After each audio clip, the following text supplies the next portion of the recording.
Singer this Wednesday on Fox.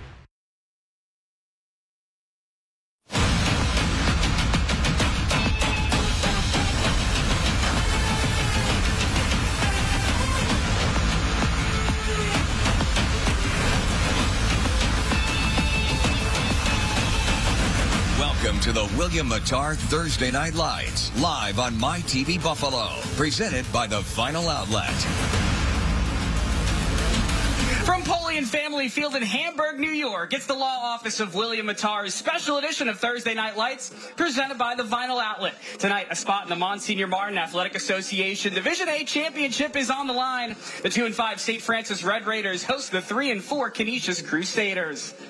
Hi, everybody. Alongside the coach, Scott Pilkey, I'm Darren Zaslow. Scott, tonight, it's very, very simple. Both of these teams are 1-0 in Monsignor Martin Division A play. So whoever wins will win the regular season crown and earn a spot in the league championship. Whoever loses will face St. Joe's in the semifinals. This is a great night of football, one of the best rivalries in Western New York, and both of these coaches will have their teams prepared to play tonight. Canisius has a rising Division I star. Guess what? He's only 14 years old. He's a freshman. That's their running back, Eli Kimball. Already has offers from Oregon, Penn State, and Syracuse. He's averaging 151 yards per game. He's one of the best running backs I've seen in decades out of Western New York. St. Francis on the other side, they want to play a physical brand of football behind their left tackle. That's Marcus Harrison, a Georgia commit, the senior, standing at 6'8", 335 pounds. The sun was blocked out when I walked onto this place today, and I saw him in person for the first time. This is an SEC body, if I've ever seen one, come out of Buffalo. Well, how will these teams secure victory? Well, here's tonight's the Vinyl Outlet keys of the game. The Vinyl Outlet, Western New York's best porch deck and fence installations. Well, Canisius has to protect the ball and limit big plays, and St. Francis has to be very physical, like you just mentioned, and contain Eli Kimball. Just about go time here in Hamburg. Kickoff between Canisius and St. Francis is coming up next. It's the law office of William Mattar's special edition of Thursday Night Lights, presented by the Vinyl Outlet, right here on MyTV Buffalo.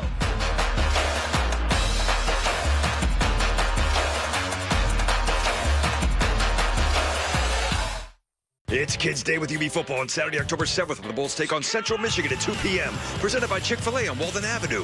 The first 150 kids will get a free pair of Pit Viper sunglasses. Get to the game early and enjoy the Kids Zone in the Murchie Family Fieldhouse. Get your tickets today at ubbowls.com. Why is Just Pizza Wing Company Buffalo's premier pizza wing company? Since opening our doors in 1992, we've been the innovator of specialty pizzas and wing sauces, creating the best pizza and wing experience for our loyal customers. Here at Just Pizza, we feature a variety of specialty pizzas, including our award-winning 3-cheese steak pizza. Now serving 25 varieties of chicken wing sauces. Hungry yet?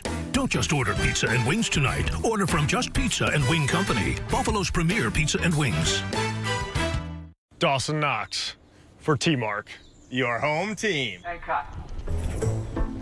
Dawson Knox for T-Mark. Dawson, my air conditioner. Dawson, I'm shocked to see you here. Wow. Dawson, come and knock it. We got this.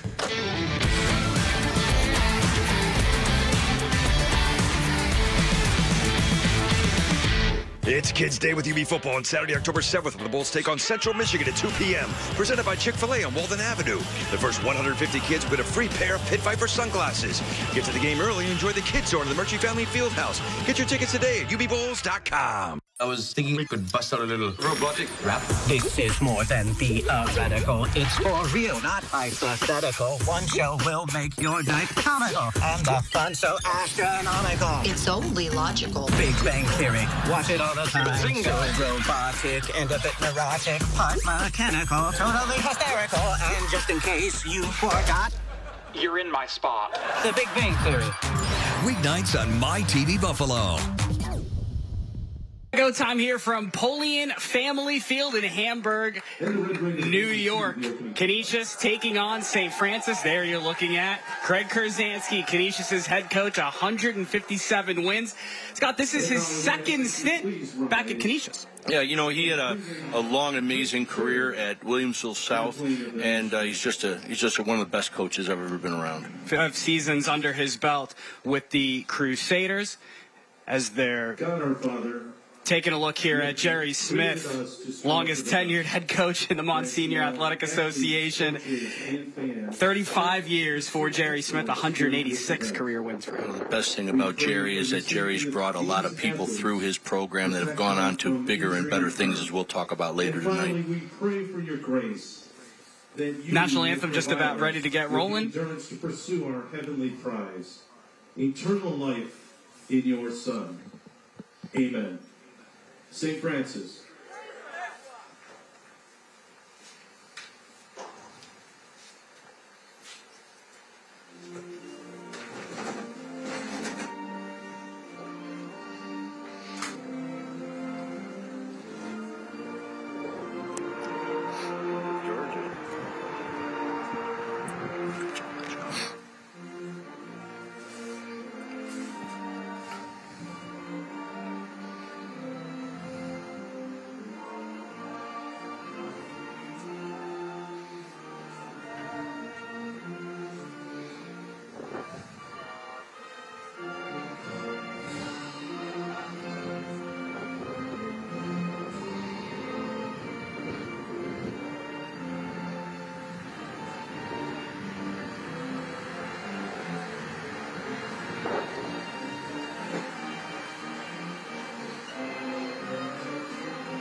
Both these teams looking to bounce back.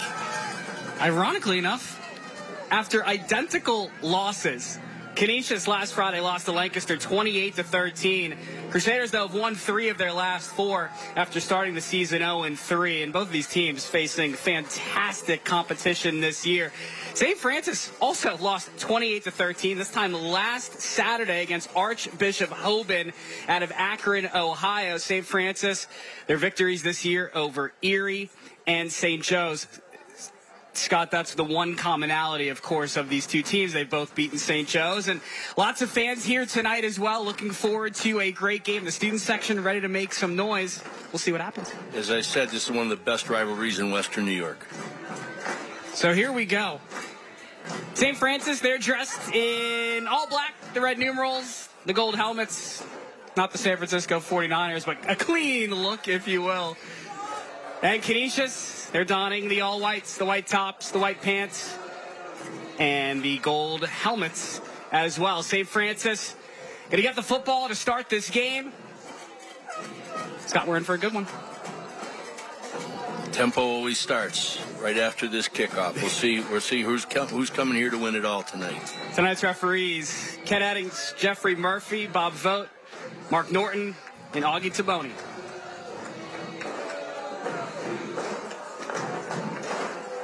Fans making some noise. All comes down to this. This is one of those games you have circled on your calendar in all red, if you will. Domenico Colloquia will kick it off for Canisius. He approaches the football, and we are underway here in Hamburg. And here comes St. Francis with the ball. This is Ulenga cutting towards the near side. He's brought down just beyond the 25, and already our first flag of the evening. Oh, they're going to keep it. They're going to keep it real tight here tonight. Any little infraction early. So already, St. Francis going to be set back. During the return holding on the return team, 10-yard penalty from the spot of the fouls. First down. There's Keon Ulenga on that return. So we'll see what the St. Francis offense can do. First and 10, Red Raiders. You know, you got it. 17. Look at a quarterback, Landon Welk, a 5'11", 150-pound junior out of Boston, New York. Run for over 1,000 yards this year, 14 TDs, 4 INTs. It's about 149 yards per game. Gets the ball out quick, and he's going to run that option and power all day long out of this. Speaking of power, that's Terrence Pendergrass on the carry for St. Francis. And And taking a look here at the law office of William Matar starting lineups. Hurt in a car, call William Matar. Landon Welka, Terrence Pendergrass. Of course, Pendergrass, the focal point. 157 carries this year, 773 yards. He's got 13 TDs. That leads the team. He's, again, we've been talking about Canisius' running back. This guy is just as dynamic. Welka out of the gun. Pendergrass to his right. The give will go to Pendergrass. He'll rumble beyond the 25. Met by a swarm of defenders for Canisius. That'll move the chains, and that is a Interstate Batteries first down. Interstate Batteries, outrageously dependable. Taking a look here at the Canisius defense. Pat Enright, Pat Sullivan, Kevon Walker. That makes up the defensive line for the Crusaders. They have to be physical. Yeah, and the linebackers that you're going to see tonight, Hunter Jancy and Aiden Mecca, are going to be a big part of their stopping the run tonight. A few run plays here for the St. Francis offense. We'll see what they decide to go here with Welka. Out of the gun. Takes the snap. Give to Pendergrass. Looking for space. Not a whole lot. Just gets back to right around the line of scrimmage. Pendergrass with the carry. 2-by-2 formation there. Condensed formation. That's more of a run look for these guys. Nice job by Canisius. Pendergrass averaging 110 yards per game.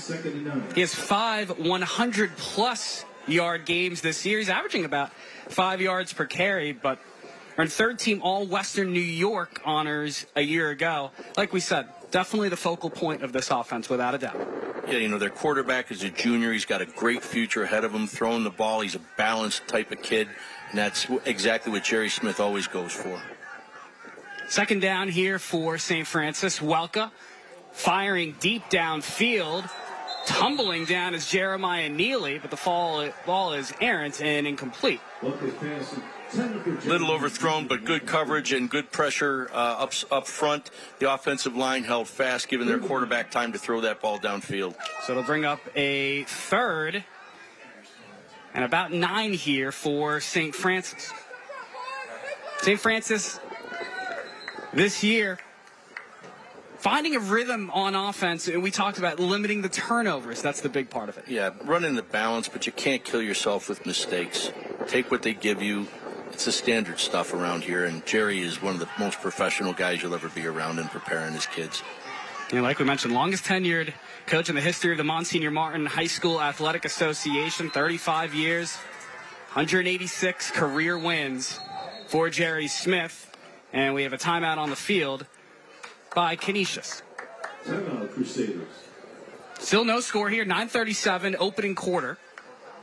You like what you've seen thus far from the St. Francis offense? A lot of run game thus far. Well, I think you're going to see exactly what, they're going to be a run-oriented team. The quarterback is going to manage the game. He's going to pull it every now and then, but he's going to get the ball out quick. Jerry runs that, and if you look on the other side of the ball and we see Canisius, you're going to see an almost mirror type of offense. Run first, pass, and keep the lanes open. Tonight's closed captioning is exclusively brought to you by Excelis Blue Cross Blue Shield. Excelis Blue Cross Blue Shield. Live fearless. So we'll see what Jerry Smith will decide to dial up here for the Red Raiders offense. And such a historic matchup between both of these two schools. Since 2002, St. Francis has won the Monsignor Martin Division A championship 10 times. Same thing, since 2002, Canisius has won it 8 times. So both of these schools kind of going back-to-back. Who claims the title, regular season title on the line here tonight? You're going to see Jeremiah Neely down here. It's at the bottom of your field.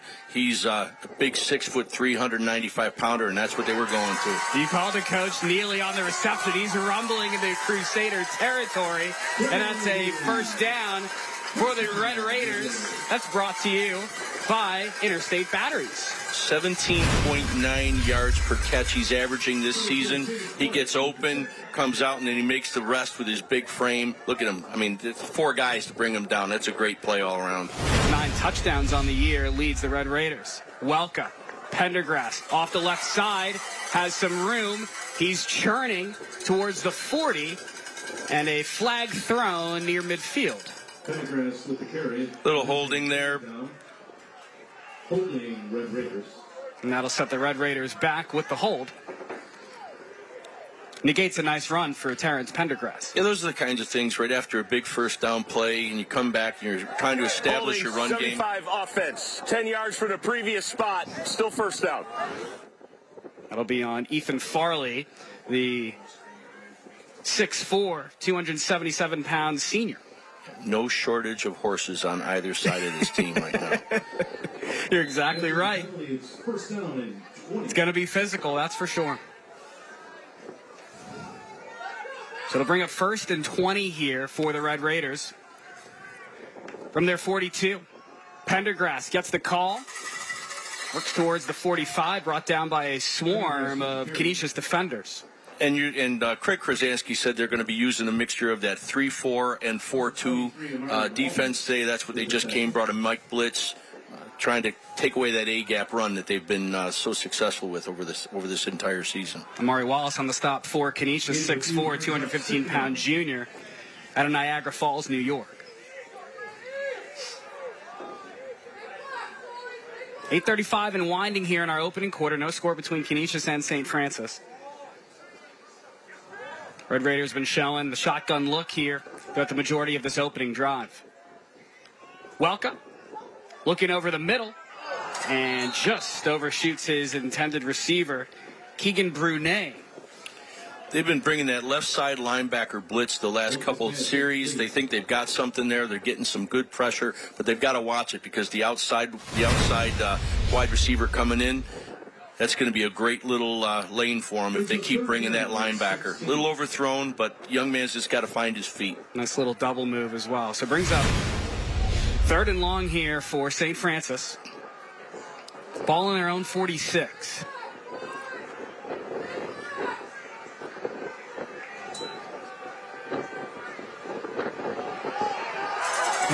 Welcome with a lot of room, a lot of green in front of him. He'll slide down well into Crusader territory, just shy of the 30.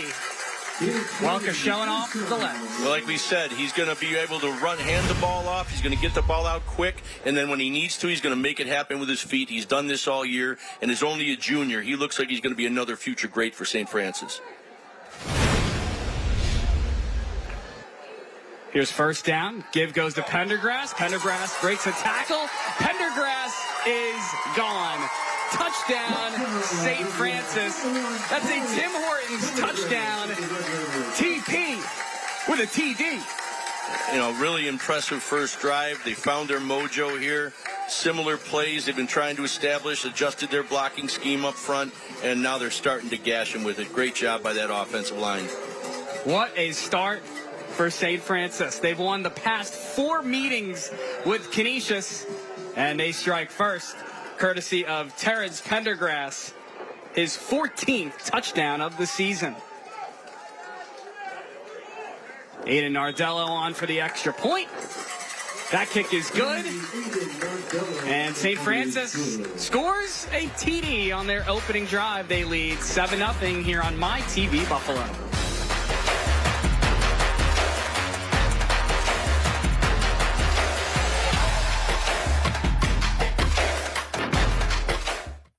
Jane struck while exiting vehicle, suffered multiple injuries, underwent major surgeries. Claim to the insurance company denied. You get into an accident and find out, that you feel like you're not protected. The insurance companies refuse to believe the injuries had value. We make them pay.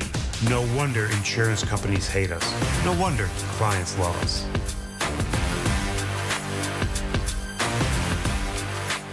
Rochester at Henrietta University area for supporting us here on Thursday Night Lights, located at 2085 Highland Drive in Rochester. Tell you what, they have it all: indoor pool, fitness center, and more. To book your stay, call 585-487-8500. Darren Zaslow, Scott Pilkey, glad to have you along here for a special edition of the Law Office of William Mattar's Thursday Night Lights, presented by the Vinyl Outlet. Scott, St. Francis got the ball first. They drive right down the field, courtesy of a touchdown by Terrence Pendergrass. Of your head coach, Jerry Smith, that's how you draw it up. Well, one of the things you're going to see here is the sight adjustments that Coach Smith's able to make with his coaching staff. They saw the type of blitz that we were talking about coming from the backside. They kept everything front side, and they were able to find that left side A-gap to B-gap run on their power, and they stayed true to it, and you're going to see that all night long. Yeah, it was a nice run there by Pendergrass. Take another look at it from the 6 foot, 190-pound senior out of Buffalo, New York. Look, there's a reason why he has 5 100-plus yard games this year. Power and speed. Yeah, and just runs with great eyes. You can see that he sets up the shift, he plants his foot, and he gets vertical on it. This is a very, very talented young man. So does Canisius have a response? That's the big question. Crusaders averaging 30 points per game. Defense has given up about 26 points per game. So you do the math, record kind of makes sense at about 3 and 4. I think it's going to come down to the two horses. I mean, I can't see Canisius not going right to Elijah early and maintaining that the entire game. That's their bread and butter, same as Pendergrass is for St. Francis. Here is a Just Pizza kickoff, Buffalo's premier pizza and wings. Eskridge and Yancey back to receive the Aiden Nardello kick. Nardella will boot it away here for St. Francis. We'll see if the Crusaders can answer the bell. This is Yancey on the return for Canisius. He's going to cut here to the near side. He has Green in front of him. This is Yancey crossing the 40, just shy of the 50. A nice return there for Canisius's Damari Yancey, 5'11", 155-pound junior out of Amherst, New York. Got a little second gear, doesn't he? Gets around that edge, bends it, and still gets, I mean, that's nice-looking kid. So we're going to see quarterback Vincent Zimmerman for Canisius. 5'11", 180-pound senior out of East Amherst, New York. Completing about 69% of his passes, over 1,000 yards this year, 9 TDs, and 6 interceptions. Yeah, he's a pretty steady football player, and Coach Craig Krasinski is known for developing quarterbacks. Guy like Joe Licata that played at the University of Buffalo, Sam Castronova, some of the top quarterbacks in Western New York history. Spot the ball at the 50-yard line. Vincent, check that. Zimmerman hands off to Yancey. He's got a big gain here. First down across the 40. Just shy of the 35. About a gain of 13. Damari Yancey, you mentioned that second gear. He shows it right there off the jet sweep. Well, he must be sick and tired of hearing about the last name Kimball, because he just, in 2 plays in a row, he just showed that he's a force on this team as well. Entered play with 17 carries and 33 yards for Damari Yancey. But look, you also don't want to overload Kimball, especially given his age. 14 years old, he's just a freshman. Exactly, and it's very hard to carry everything, so it's nice to have another weapon like that in Yancey. 1st and 10 here from the St. Francis 37. Here's the give to Kimball. Kimball running off to the left side, doesn't have a whole lot of room. And he says hi to the St. Francis front. Well, nice defensive scheme you got here. You got the A-gaps are taken away, which is preventing them from getting up to the linebackers, which you're going to need to run the football successfully here. Take another look here. Good Kimball, penetration, running the power. Yeah, nice. So here we go. 2nd and 10. 2nd and 10 here for Canisius. St. Francis scored on their opening drive. Crusaders already into Red Raider territory. Clark goes in motion to the far side. Zimmerman hands off to Kimball, and he's met in the backfield immediately. That's Shane Geyser, 6'4", 240-pound senior. Scott came in averaging, being the leading tackler on the St. Francis team, 28 this year. You're going to see some things that are going to really confuse Canisius' front line. You're going to see a lot of multiple variations of fronts and blitz packages out of St. Francis. Taking a look here at the starting lineup for Canisius. Mentioned Eli Kimball, Vincent Zimmerman. Already seen a little bit of Damari Yancey. Nothing yet from Jaden Clark. Set the school record last year for the Crusaders with 60 receptions. Kimball gets the call here on 3rd down. He gets barely back to the line. And that's St. Francis defense standing strong. Craig Krasinski likes to run a two-back set, but also can go to the spread. I think looking at the blitzes that you're seeing right now, that might be something they need to do going forward.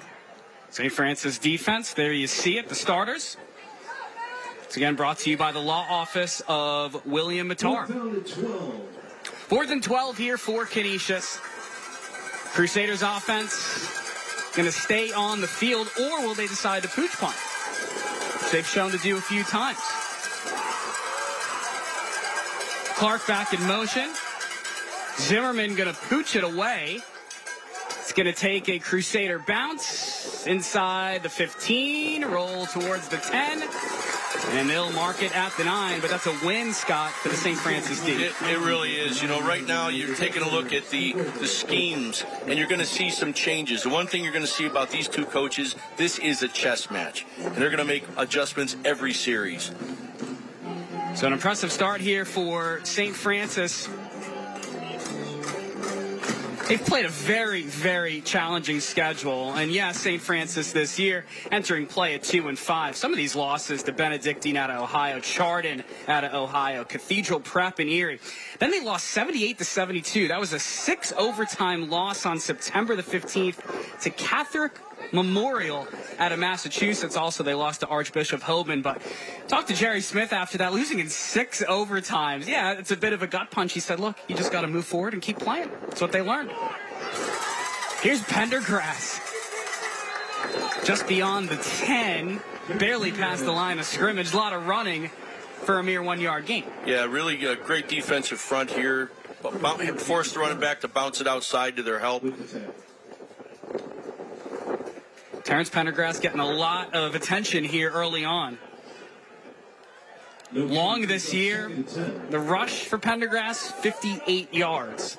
Like we mentioned, averaging 4.9 yards per carry. Was a third-team All-Western New York selection a year ago.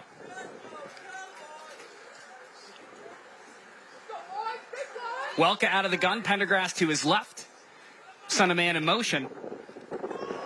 And Pendergrass gets another carry, and he's met just about immediately at the line of scrimmage. Looks like Craig Krasinski has gone out of that 3-4 in the last 2 series. He's been in the 4-2-5. Seemed to be having some success with it. From that last time they just got burned on the long run, they've moved their safeties up into the box a bit more. Watch the play action pass here to that number 1 that had a big play for him earlier. This is the type of stuff that Jerry puts up nicely during the game. I've seen this way too many times. 3rd and 10 from the 10.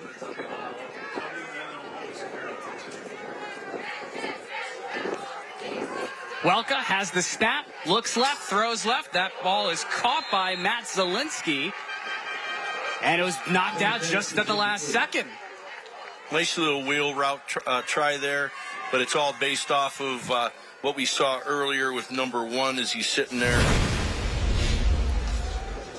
Nice little throw outside, which is supposed to be a little wheel route. Nice job by the defenders there. Damari Yancey on the coverage for Canisius. So St. Francis will be forced to punt. Grant Rybczynski to boot it away here for the Red Raiders. 7-0. St. Francis leads. 2:48 here to go in quarter number 1. And it's a fake for the Red Raiders. Big gain here for St. Francis and knocked out of bounds. Red Raiders catching everyone napping. Like I said, a chess match. Jerry Smith going to his bag of tricks. Take another look right to the up man. What a play. No one even saw it coming.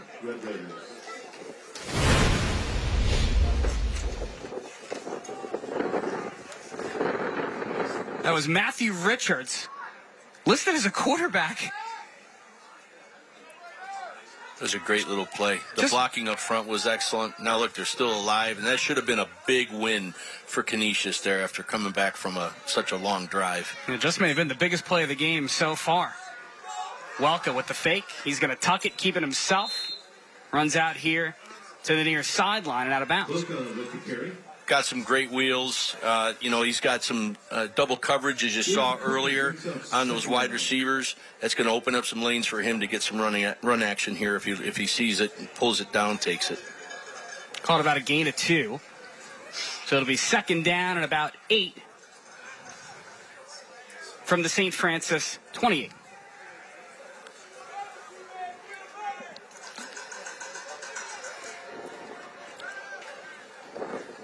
Motion man here is Kainan Ulanga. Snap back to Welka, steps up in the pocket. He's stripped from the behind, but the ball is loose. And did Canisius recover it? We're about to find out. Yes, they did. A turnover forced by the Crusader defense. Just like that, sudden change, get your offense out there. Really great job. Good pressure, which they've been trying to get the entire time. Great pass rush from the outside, and the guy just didn't quit. It was Amari Wallace who forced that fumble. Coming up with it for the Crusaders is Pat Enright, 6'5", 290-pound junior out of Orchard Park, New York. That's a big turnover. And that's another big kid. Yeah. A lot of size on both sides of the line. That's for sure. So Canisius inside the Willoughby Insurance red zone. Willoughby Insurance. Willoughby will when nobody will. As I said, Craig changed. He went to a spread look, spread him out a little bit because he couldn't run the ball in the first couple series with that H-back look, 2-back look. Now he's opening him up a little bit, he hopes. Kimball able to get right near the 20 for about a pickup of 4. 7-0 St. Francis leads. Just over 2 minutes to go here in our opening quarter. Second and 8.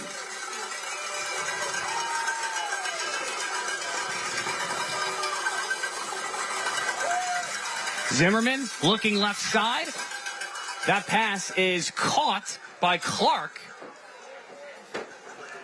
Right near the yard to gain. Just shy, it'll bring up third down. Get a nice zone blitz come in from the left side there. He brought 6. Nice hold up by the Canisius offensive line. You're going to see it here come from the left side. Nice job by the quarterback finding it on the inside seam route there. Good job. So here we go. Third and about 1. Zimmerman out of the gun. He'll hand to Kimball. Kimball dropped down in the backfield.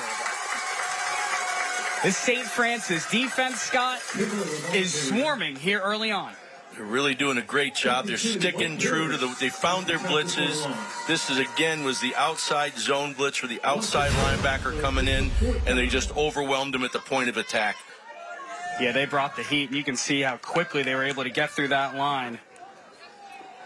Impressive stop there. Looks like Eli Stanley on the defense. Junior out of Hamilton, Canada. 4th and 6. Trips right for Canisius.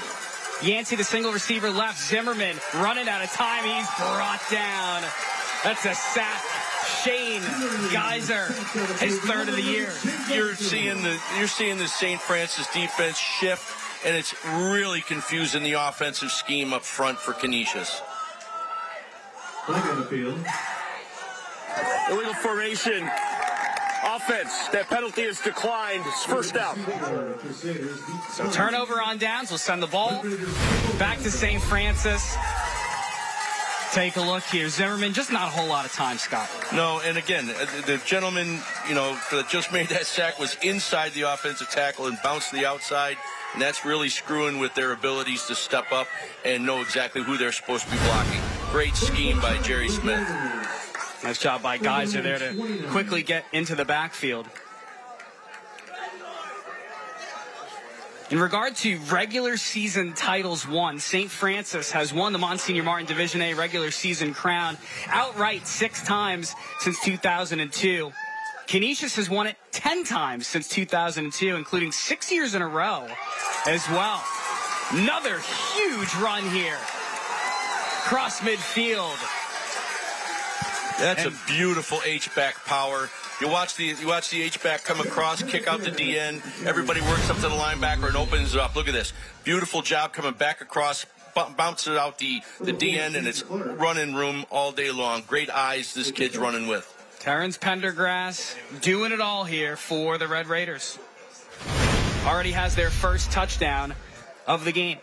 Under 10 seconds to go here in our opening quarter. Here's Pendergrass again off to the right side. Pendergrass will rumble for about 6.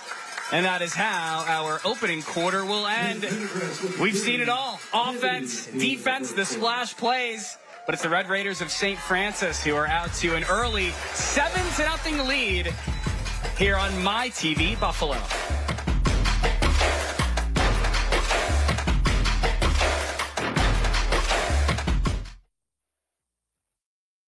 It means a lot to be able to work with my dad to continue this legacy that we have going on. I had many implants. Once I got them, it was like the old me came back. The changes you can make in such a short period of time in somebody's life, have somebody in the chair crying because they finally have a full set of teeth. And I think the only way to do it in that type of time period for that type of price is really the mini implant. Mini dental implants can change your life too. Call us at 839-1700 for a free consultation. It's Kids Day with UB Football on Saturday, October 7th, when the Bulls take on Central Michigan at 2 p.m. Presented by Chick-fil-A on Walden Avenue. The first 150 kids will get a free pair of Pit Viper sunglasses. Get to the game early and enjoy the Kids Zone in the Murchie Family Fieldhouse. Get your tickets today at ubbowls.com. William Matar isn't like other attorneys. William, you should see this police show that I saw last night. It was really great. Do they investigate any car crashes? He eats, breathes, and dreams of helping people after a car crash. Wow, good crash! Tommy, there are no good crashes. Yep, that's a late model pickup and a parallel twin motorcycle. That's uncanny.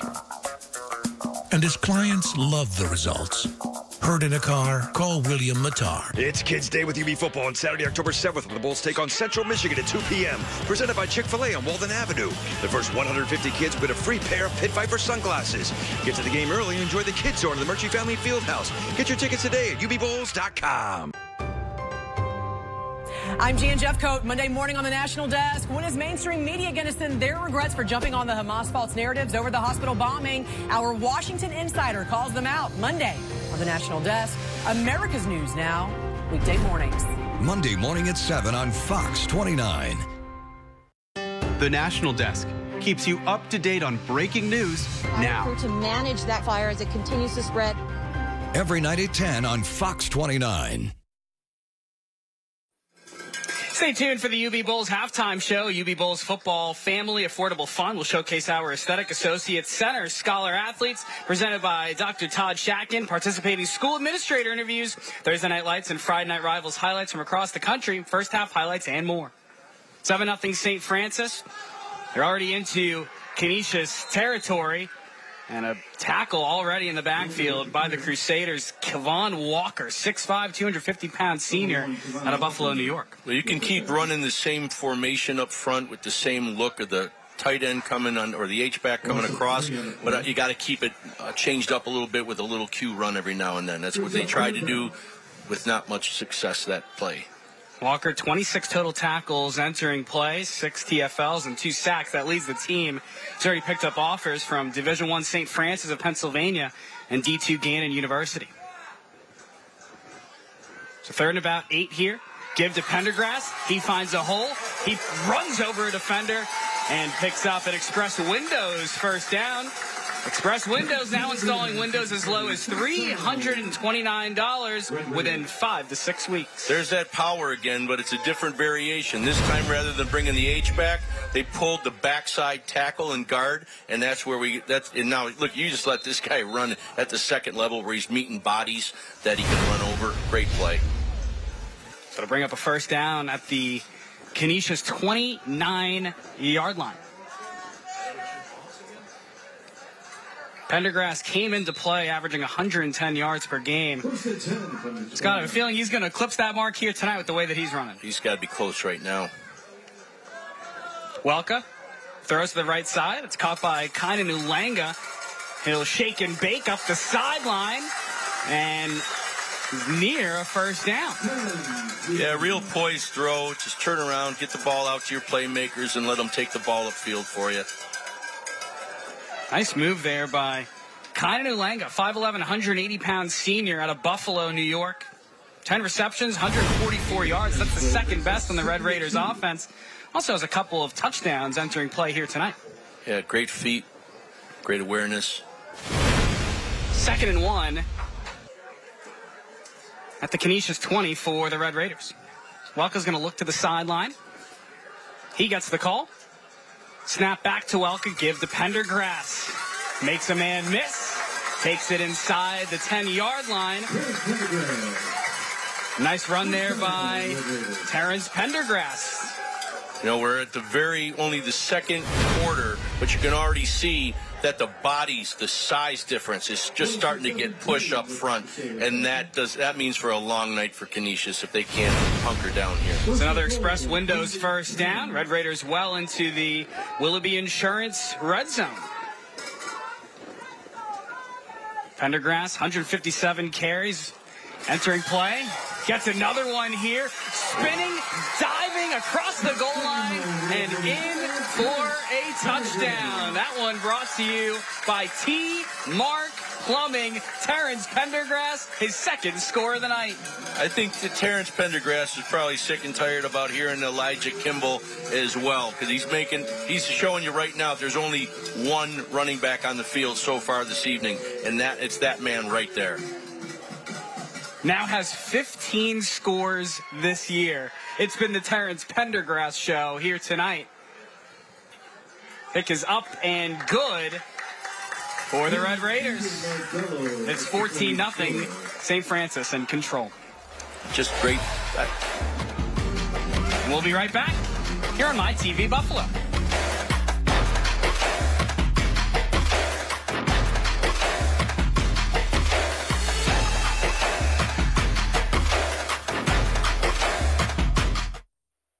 Save on car insurance. Call Willoughby and ask about the Willoughby Challenge.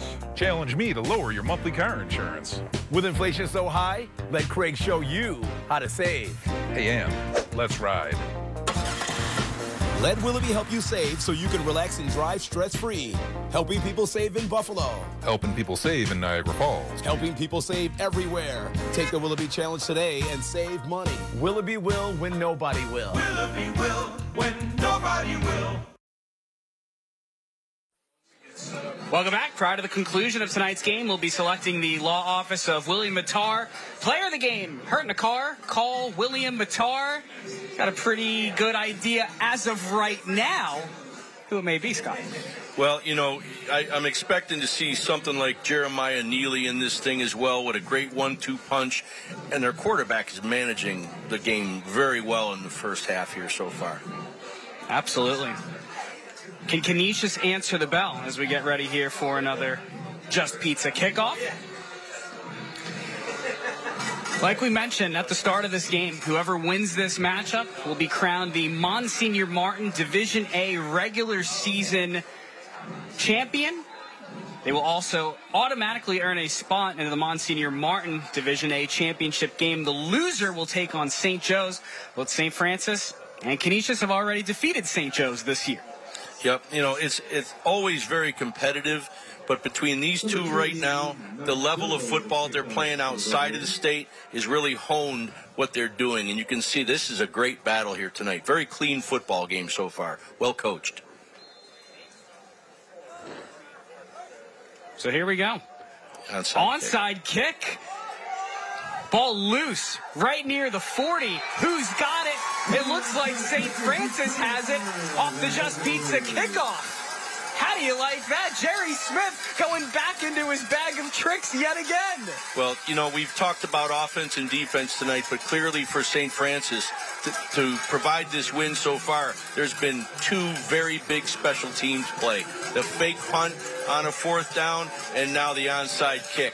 And they just have Canisius reeling right now. Great job. Excellent setup. They've been practicing this for a very long time. Great job by the St. Francis. And they're recovered by Aiden Pacholik, 5'8" senior. Second time that St. Francis has fooled us all, Scott. Yeah. And that's because Jerry Smith is their head coach. And Jerry's ahead of the curve right now. He's clicking tonight. So here we go once again. Red Raiders with a chance to strike. From the Canisius 43, Pendergrass gets the call. He'll fall forward, past the 40 for about a gain of 5. They've literally run the same play 6 times in a row when they're gaining 5 yards a carry or better. Bring up 2nd and 5 from the Canisius 38.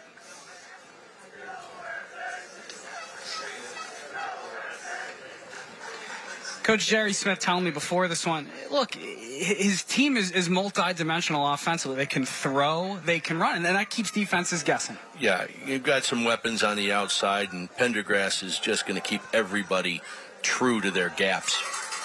Pendergrass keeps on keeping on. Past the 35, right near that first down yard marker. He's just shy. It's about a gain of 4, brings up 3rd and 1 for St. Francis at the Canisius 34. I'll bet they run power. Think it's going to TP? Probably. We'll find out. That's exactly right. Pendergrass bursts through the hole. He has a big gain to the Canisius 20. Is there anything Terrence Pendergrass can't do tonight? Well, all he has to do is run center cylinder. You see, well, watch him. He's got great eyes. He takes the inside handoff, just waits patiently for that hole to open up, and he runs through it like any truck would. Touchdown saving tackle made by Jaden Clark. Welka on the RPO keeper. He'll roll off the left side inside the 20. St. Francis inside the Willoughby Insurance red zone. Welka, the ball carrier. I really like the setup that they have here. You know, he's throwing the ball out, keeping everybody honest, and then he takes the ball himself, just kind of that outside run, and he's allowing Pendergrass to always run up the gut. Nice little system they're running here tonight. And they are controlling the line of scrimmage, that's for sure. Welka out of the gun, takes the snap, looks right, throws right, pass just over the outstretched arms of his intended receiver, Jeremiah Neely. If he caught it, could have been a touchdown. Well, and he wasn't rushed to throw it. He just didn't follow through. Just look at him. He sets his feet, and he just, just a little too high. But again, the young man has got hands that should have been caught. Damari Yancey on the coverage for Canisius. 3rd and 7. Going to bring up 3rd and 7 for St. Francis at the Canisius 18. 7:27 to go in our second quarter. Red Raiders up 14-0. Looking for their 5th straight win in this series between two very talented football programs.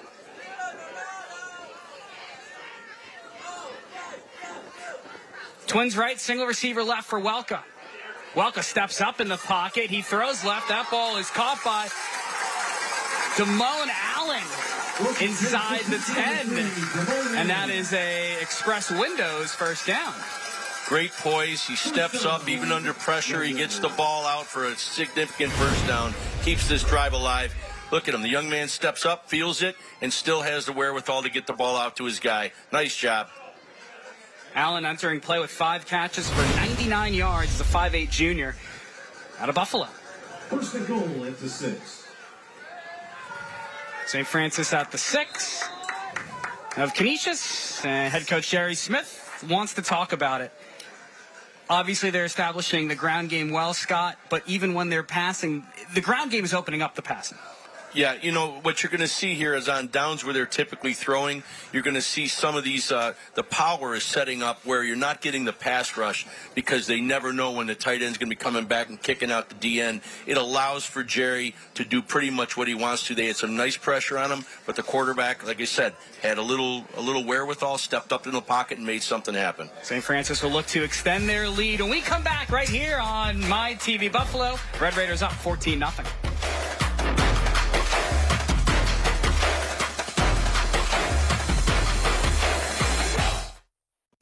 Hi, I'm Dr. Todd Shatkin here with Hall of Fame running back Thurman Thomas. My family and I have been coming to Dr. Shatkin's dental office for years. The office is beautiful and the staff is outstanding. Thanks, Thurman. It's been an honor for me to take care of you and your family. For a Hall of Fame smile, go where the pros go. Dr. Todd Shacken at the Aesthetic Associates Center. Call today for a free consultation, 839-1700.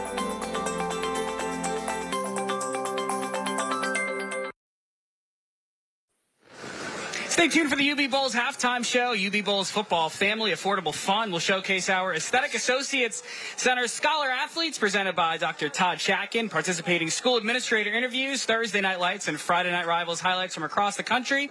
Our first half highlights and more. That's on the UB Bowls halftime show.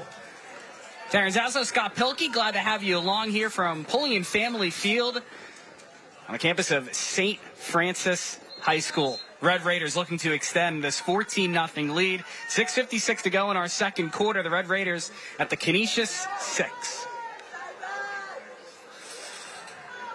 Welke sends Kainan Ulanga in motion. The give to Pendergrass looking for his third score. He spins inside the 5 for about a 3-yard pickup.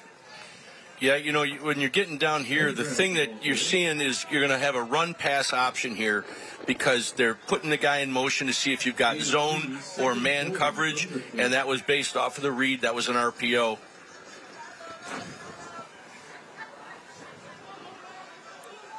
So it's been the Terrence Pendergrass show. Darren Zazo, Scott Pilkey.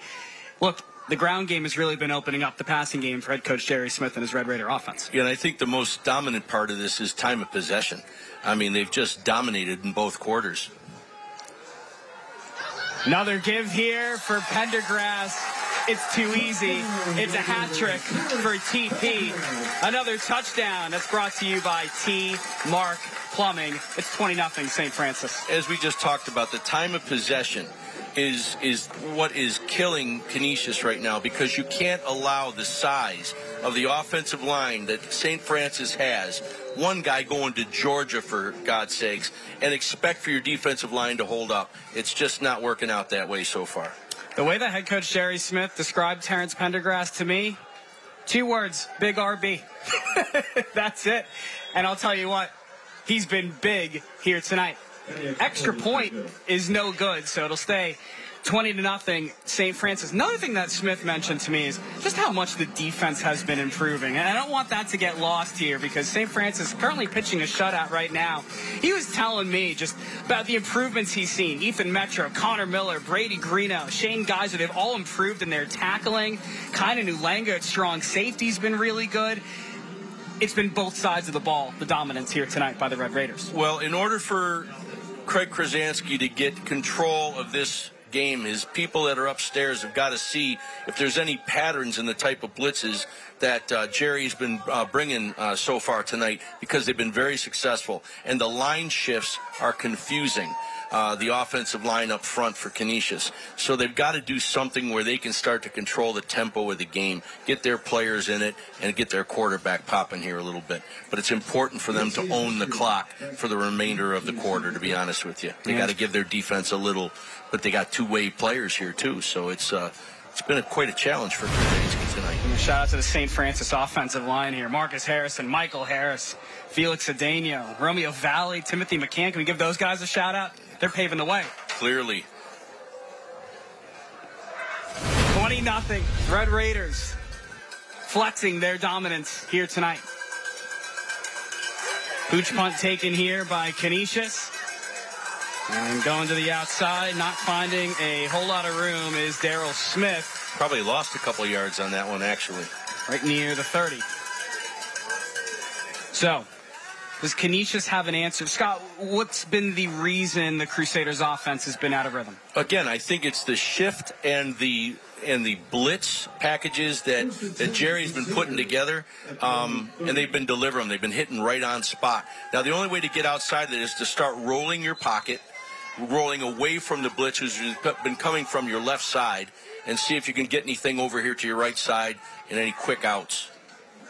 Zimmerman out of the gun with Kimball to his right. Zimmerman looking left. He'll throw left. That ball is caught by Jack Eskridge. 140-pound sophomore out of Buffalo. Picks up a few yards, and it'll bring up second down for the Crusaders. And if you're not going to roll the cover, if you're not going to roll the quarterback, you got to get the ball out of his hands quickly before the blitz can get there, and that'll temper things down. Nice first play, 2nd and 5. Good look.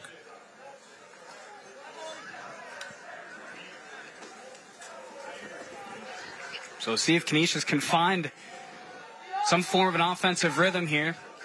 5:30 to go here in our second quarter of play. They trail by 20. Zimmerman going to go under center. He's going to hand it off to Kimball. Kimball with space. Kimball with a head of steam. He gets tripped up just shy of the 50. That's an express windows first down for the Canisius offense. This is a rhythm you're going to start seeing with Craig Krasansky, getting the ball out quick to allow his quarterbacks to get the 5 yards. Then you're going to let this young man start running it tonight if they can get this going. They'll mark it at the 48. Canisius going to go with tempo. Kimball, nowhere to go. He'll fall forward for about 2. His defensive line here swarming for St. Francis. Ethan Metro, Peyton Johnson, Michael Harris, Shane Geyser. A lot of size, a lot of talent. A lot of quickness. You know, these guys are very well trained. They give you the pre-snap look, then they shift, and the blitz is coming right off that time. If Krasansky's smart, he'll change the snap count. He'll start going on 2 because these guys are rushing into the line before your offensive line can even get out of their stances. That's one way, and another way to stop it. Call it a gain of 1, 2nd and 9 from the Canisius 49. Zimmerman out of the gun. Zimmerman going to throw to the right side. That ball caught by Clark. Makes a man miss. He churns right near the first down sticks, and they're going to give him a first down just shy of the 40. Zimmerman starting to find some rhythm here throwing the football. Like I said, this is a chess match between these two coaches. Krasansky's doing exactly what he has to do to take away the blitz. The third thing he's going to do is change the snap count and get a first or get a 5-yard call here pretty soon. Jaden Clark, 5'11", 175-pound junior out of Buffalo, has received an offer from the University of Buffalo. First-team All-Western New York selection a year ago. Zimmerman here on first down. He's going to air it deep down the far sideline, and that ball is dropped. He was looking for Yancey, and he couldn't haul it in. Well, you're seeing right there with the quick ball coming out, that's the first time I haven't seen St. Francis bring the blitz. Nice job there defensively in coverage by Keanu Lenga. Great coverage on the outside there. And the nice right attempt. Place at the right time. Yeah. So to bring up 2nd and 10 here for Canisius, the ball at the St. Francis 42. 3:47 left to go in our opening half.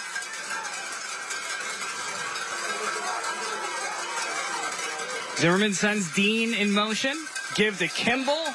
He is met immediately once again. This right-ear D-line is the real deal. Yeah, and what you're seeing here is Jerry has a couple things worked up for every formation that Canisius comes out in.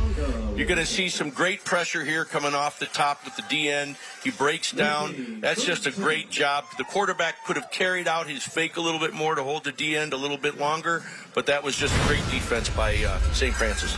Number 50, Peyton Johnson, 6'3", 300-pound junior out of Eden, New York, 13 tackles entering play.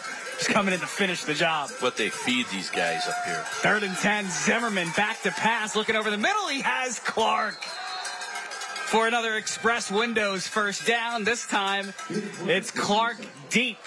Sometimes you live by the blitz, and sometimes you bend by the blitz, and that's it. If you're bringing guys from that side, which they have been typically, they're not dropping back into coverage. Take another look. Look at Zimmerman, the pocket presence. Clark hauling it in. Pretty play. They'll mark it at the St. Francis 16. Canisius inside the Willoughby Insurance red zone. Here's Kimball off the right side. Not much there for the freshman. They're 100% run out of that formation. So if I'm Craig Krasansky, there's going to be some form of play action pass here, some naked boot back around to the tight end. That's what I expect down here in the red zone with Krasansky. Zimmerman doing a nice job getting into a rhythm, looking confident in the pocket, not trying to do too much, also not leaving the pocket too early before the play develops. Yeah. kudos to the offensive line of Canisius on this series because they've been holding up. They made some nice adjustments looking at the blitzes from the first couple series. Second down and about 10. Zimmerman under center. He'll hand to Kimball. He'll run off the left side. Kimball with some room. Kimball inside the 10. He's inside the 5. He's in for a touchdown. Brought to you by T-Mark Plumbing. Eli Kimball getting Canisius on the board for the first time here tonight. That is his 13th touchdown this season. And the Crusaders saying, we're not done. It's 20-6. Take another look. Kimball with a lot of space, turning on the burners. And he's in virtually untouched. Crusaders looking to tack on the extra point. And they are able to do so with Domenico Colloquia. 20-7 your score. St. Francis on top of Canisius. The Crusaders able to get on the board for the first time here tonight. Tonight's closed captioning is exclusively brought to you by Excellis Blue Cross Blue Shield. Excellis Blue Cross Blue Shield. Live fearless. We were waiting to see when Eli Kimball would get going. 5'11", 180-pound freshman right here out of Buffalo. Entered play with over 1,000 yards. 1,059 to be exact, which leads the Monsignor Martin Athletic Association, averaging 151 yards per game. Now has 13 touchdowns, and how about this? 6 games this year for Eli Kimball, where he's rushed for over 100 yards. We'll see if he can tack on number 7 here tonight against a very talented St. Francis defense. Red Raiders on top, 20-7. Glad to have you along here for the law office of William Mattar's Thursday Night Lights, presented by the Vinyl Outlet. Thursday Night Lights on a Saturday night. You can sign me up for that between two schools really looking for a big win here tonight. So this is the first time tonight we'll see if St. Francis can answer the bell after a Canisius score. Domenico Colloquia will boot it away. 3 deep men for the Red Raiders. 1:47 to go here in quarter number 2. Colloquia boots it away. It's over the head and regathered here for St. Francis. Coming back the other way. There's a flag thrown as Jimmy Valentine taken down right outside the 10.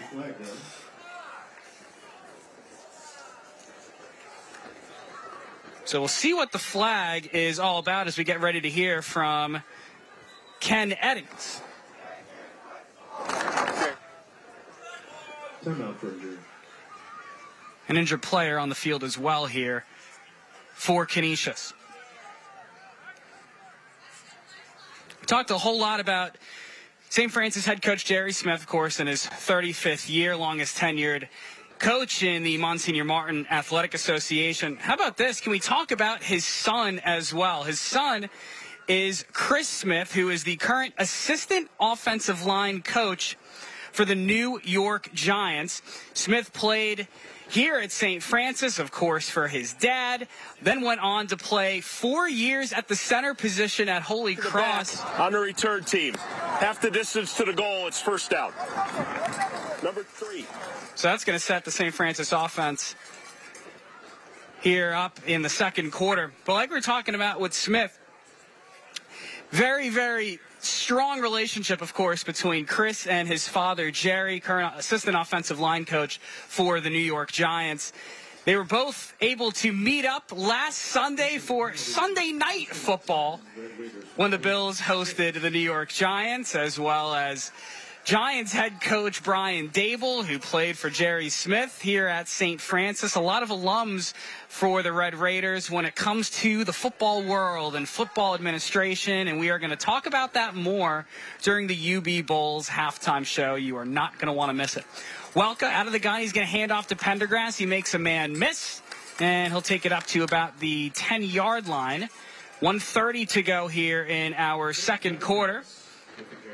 St. Francis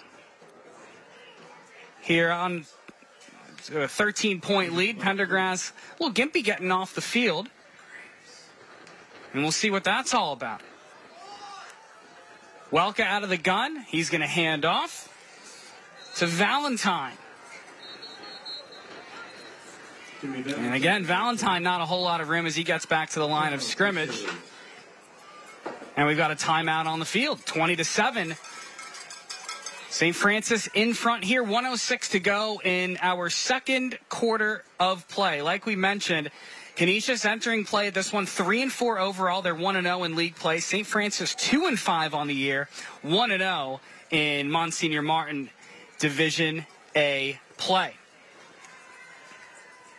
So they're going to talk it over on the field. And we'll see how St. Francis is going to want to attack this situation. Food tonight for our crew is sponsored by Louie's Texas Red Hots in Orchard Park. Tell you what, breakfast all day. Sounds good to me.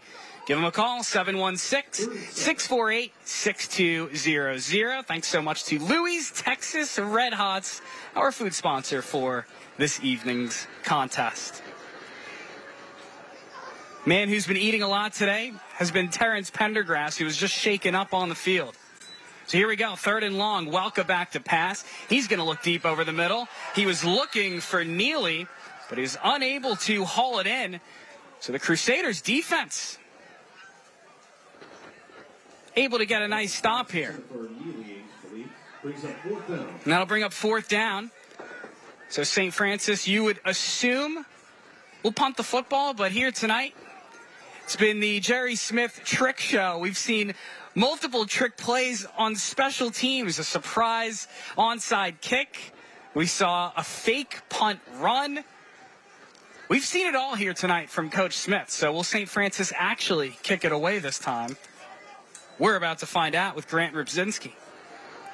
He does boot it away. In fact, it'll take a St. Francis bounce, keep on rolling to about the Canisius 46-yard line. So the Crusaders once again with a chance to strike. Canisius last year 5-6 overall. How did their season end? Well, it ended at the hands of St. Francis by a final score of 50-20 in the Monsignor Martin Division A championship game. Like we mentioned, St. Francis has dominated this matchup in recent years, winning each of the last 4. Canisius, though, with a prime opportunity to get back into this ball game. Ball at the 46 of St. Francis. They have 1 timeout left. And Vincent Zimmerman, their trigger man at quarterback, starting to find a rhythm here as this game has progressed.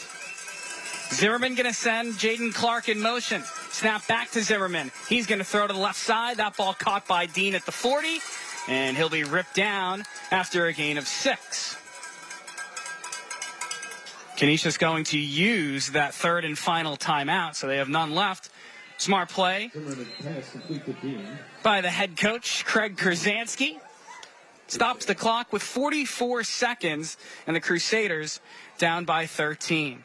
Like we talked about, Craig Kurzanski, a member of the Canisius High School Athletic Hall of Fame. He was then the head coach of the Crusaders back in 2021. This is his second stint. He was also the head coach of Canisius from 2001 to 2003 when he was the assistant dean of students.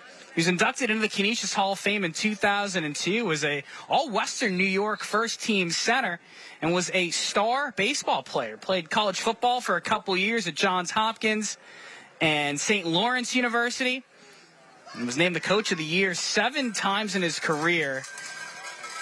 Also made a stop at Williams South for 15 seasons.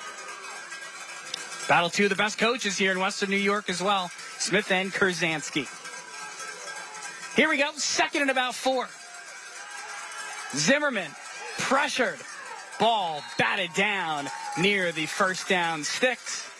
And it'll bring up 3rd down. 3rd and about 5. Connor Miller on the coverage for the Red Raiders. 39 seconds to go. The clock is stopped. One of the biggest plays thus far for this Canisius offense. Ball on the St. Francis 40. Zimmerman going to line up under center with Kimball in the backfield. And head coach Jerry Smith of St. Francis wants to talk about it. He'll use his first timeout of the half.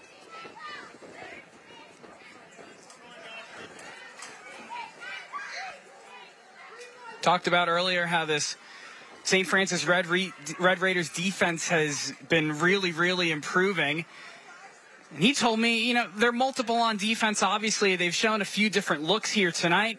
3-man front, 4-man front. They've been doing it all. He says, we'll be schematically in anything and everything. He likes to bring pressure and likes to be aggressive. And we have definitely seen that here tonight from the St. Francis defense as they get ready to face here a big 3rd and about 5.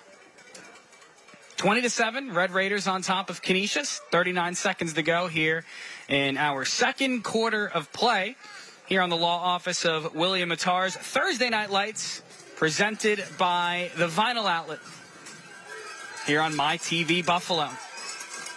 What does Canisius head coach Craig Grzanski have up his sleeve? And perhaps the biggest play of the game thus far. No timeouts for Canisius as well. Trips left, single receiver right. Pitch goes to Clark here around the right side. Clark has the first down. He's inside the 20. He's got one man to beat. He falls inside the 10. That's a great run by Jaden Clark. It's an Express Windows first down into the Willoughby Insurance red zone. Flag on the play. We'll see what Ken Eddings has to tell us. And it's on Canisius. So that'll back up the Crusaders. Yep, helmet-to-helmet penalty. And take another look here. And it's Personal on foul, Zimmerman. Blindside block offense. It's a 15-yard penalty from the spot. You teach your quarterback to get out in the field and block on a play like that, but it's a blindside block, and that will set Canisius back. Blindside block penalty brings it back to 42. So they'll mark it at the 42. 3rd and 7. And 3rd and 7 for the Crusaders. Pitch left side. Kimball trying to get around the corner. He is unable to do so. St. Francis there, swarming like they have all game long. Keanu Lango looked like he was the first one to get there to slow up Kimball as the clock winds here. And that will do it for our second quarter of play. With a score, the Red Raiders of St. Francis in control, 20-7 over the Canisius Crusaders.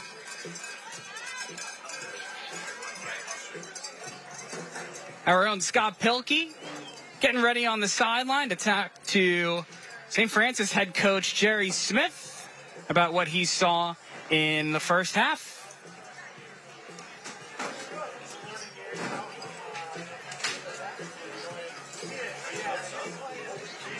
Going to see anything changing at halftime?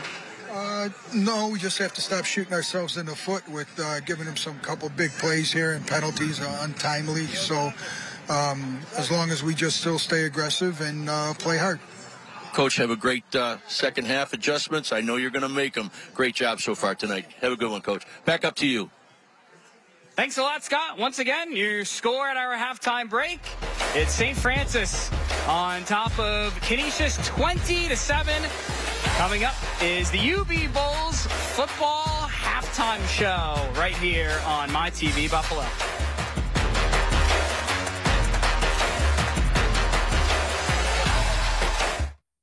At Interstate Battery, we can power anything, big or small. Boats and jet skis, ATVs and tractors. And of course, all your vehicles. Stop in and see us at all 3 of our Western New York locations. Interstate Battery, outrageously dependable.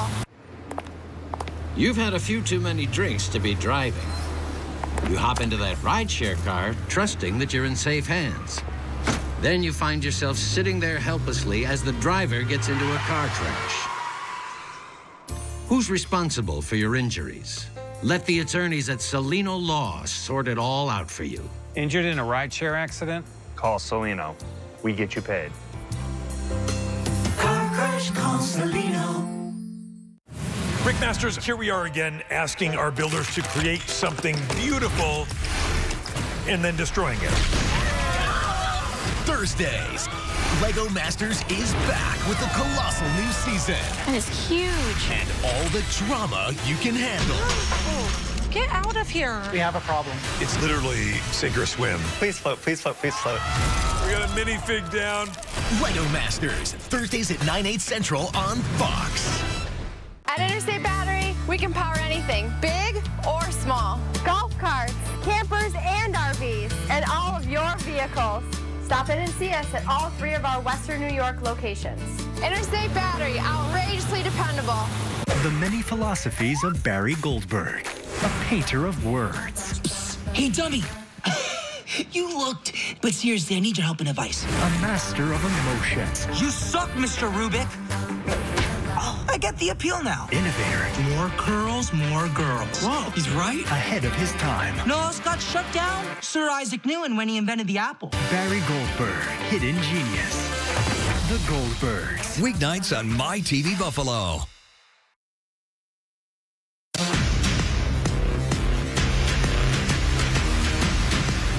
You're watching the UB Bulls Football Halftime Report. UB Bulls Football. Family, affordable, fun.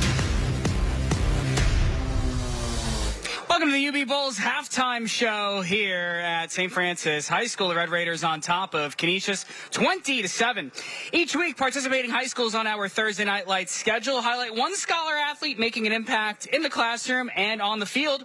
Here's this week's honoree from Canisius High School.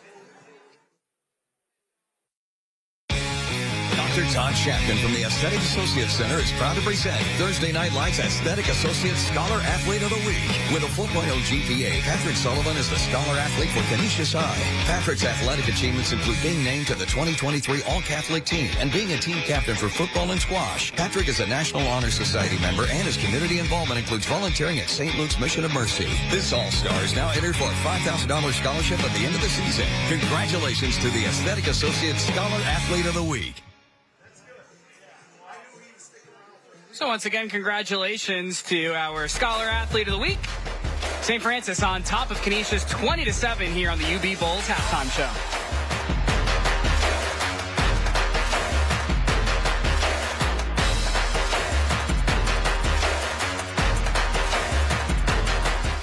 It's Kids Day with UB Football on Saturday, October 7th, when the Bulls take on Central Michigan at 2 p.m. Presented by Chick-fil-A on Walden Avenue.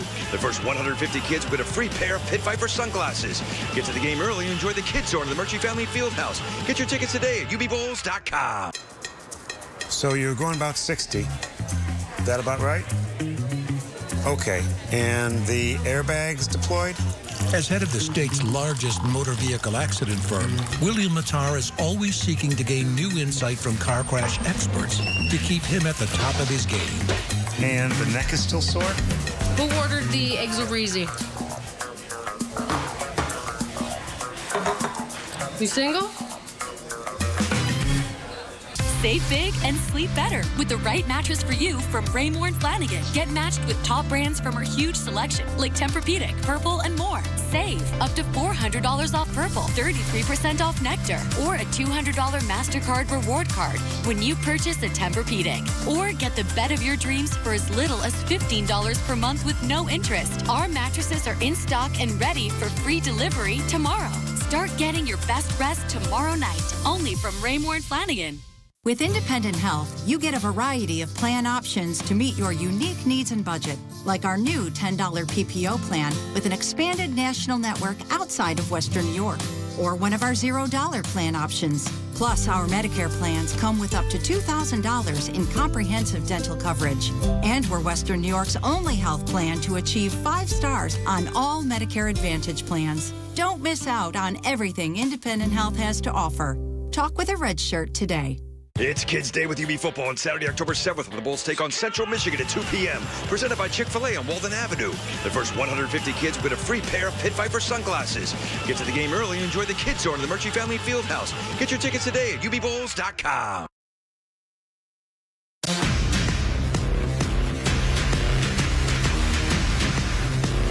watching the UB Bulls Football Halftime Report. UB Bulls Football. Family. Affordable. Fun. Welcome back to the UB Bulls halftime show. Darren Zaslow with you here. St. Francis in front of Canisius 20-7. We were talking a lot about head coach Jerry Smith of the St. Francis Red Raiders, 35th year at the helm, longest tenured coach in the history of the Monsignor Martin High School Athletic Association. Guess who played for him? His son. Yeah, his name is Chris Smith, who's the current offensive line coach for the New York Giants. Chris, since birth, has always been around the St. Francis football team. He said he was obsessed with the game from an early age. He was a 4-year starter at center at Holy Cross, was Holy Cross's offensive coordinator last year before getting promoted to the job with the New York Giants as the assistant offensive line coach. Guess who else played for Jerry Smith in his 35 years at the helm? Remember this guy? Yeah, Brian Dable, current head coach of the New York Football Giants. Dable was fantastic here for St. Francis. Played on Jerry Smith's first back-to-back championship teams. His junior and senior year, they went 16-1-1. The only game that they lost was because Coach Dable had a broken thumb. So that's just a couple of the many famous alumni on the field. How about off the field in the NFL? Executives, administrators, just taking a look here. These are others that Jerry Smith has coached in his time. Just to name a few. Tom Telesco, Chargers GM. Dave Caldwell, Eagles personnel executive. Kyle Smith, Falcons assistant GM. Chris Polian, Commanders director of pro personnel. And Jeff Mazurek, the Bills director of equipment operations. Jerry Smith has won a lot of games. He's also helped coach the past, present, and yes, the future of professional football. So really, really cool stuff here on the UB Bulls halftime show. Once again, your halftime score, it's St. Francis 20, Canisius 7, right here on My TV Buffalo.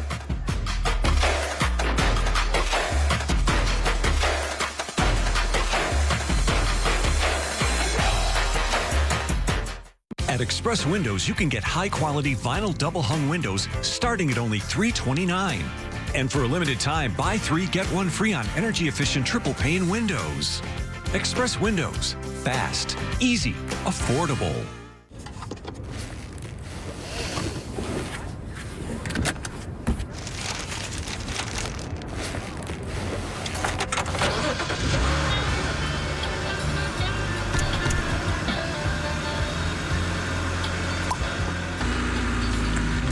Get the $5 fan deal. Enjoy a hot, juicy double cheeseburger with McNuggets, fries, and soft drink for just $5. By the time this Bills fan is finished drinking his Pepsi, you'll be 15 seconds closer to game time. Bills watching. Better with Pepsi. Welcome to this historic season 22 of Hell's Kitchen, the American dream. Let me make something really clear. I've never seen such a pathetic opening in all my life. I'm rooting for you. Yes, chef. Yes, chef. But you need to commit your part in this journey. Yes, chef. I do not get it. Yes, chef. This is absolutely insane. Yes, chef. Embarrassing. Yes, chef. Get out. Yes, chef. Driving. Yes, chef. You do it my way or it's the highway. Is that clear? Yes, chef. Yes, chef. Yes, chef. Fans worldwide turn to Buffalo Plus as their go-to source for Bills coverage. Count on Jenna Cottrell, Dan Fates, and me to keep you game ready throughout the season. Like, comment, and subscribe to Buffalo Plus on YouTube today. Brought to you by Connors and Ferris. At Express Windows, you can get high-quality vinyl double-hung windows starting at only $329. And for a limited time, buy 3, get 1 free on energy-efficient triple-pane windows. Express Windows. Fast, easy, affordable.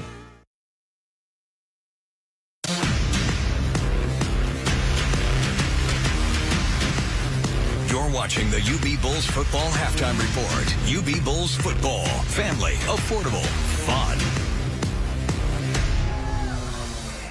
Welcome back to the UB Bulls halftime show here on the Law Office of William Mattar's special edition of Thursday Night Lights, presented by the Vinyl Outlet. Darren Zaslow with you here. Halftime score, St. Francis 20, Canisius 7. And here's how it all happened. To start this game, look, it was all Red Raiders pretty much all the time. They got off to a great start behind their quarterback, 5'11", 150-pound junior Landon Walka, showing off the legs. And then speaking of showing off the legs, here's Terrence Pendergrass with his first of his 3 first-half touchdowns. That got St. Francis out to a 7-0 lead. St. Francis defense also making its mark. Why? Because they have Shane Geyser, 6'4", 240-pound senior out of Kenmore, New York. He was making sacks like this and plays in the backfield. That led to more St. Francis offensive explosion with Terrence Pendergrass. That was his second touchdown of the evening. And then the Red Raiders doing it on special teams. Head coach Jerry Smith reaching into his bag of magic tricks. Red Raiders recover the onside kick. And then St. Francis goes back to work here. That was Damon Allen on the catch. That led to Terrence Pendergrass's third house call of the evening. That got the Red Raiders out to an early 20-0 lead. But Canisius saying, hey, we're not done. We're not going anywhere. Vincent Zimmerman, Jaden Clark, nice connection. They're getting it going through the air. Then Eli Kimball, we heard so much about him. The star freshman gets Canisius on the board, and that's where we have it right now. 20-7, St. Francis on top of the Crusaders. Looking at these first half stats, I mean, pretty lopsided. St. Francis dominating on the ground, nearly 200 yards. Pretty even through the air, but wow, total yards, 242 for St. Francis, 97 for Canisius. That one Red Raiders turnover, 2 penalties for St. Francis, and 1 for Canisius as well. Really impressive stuff. It's been a great game so far. We'll see if St. Francis continues to ride out this first half momentum. They're up 20-7 here on My TV Buffalo.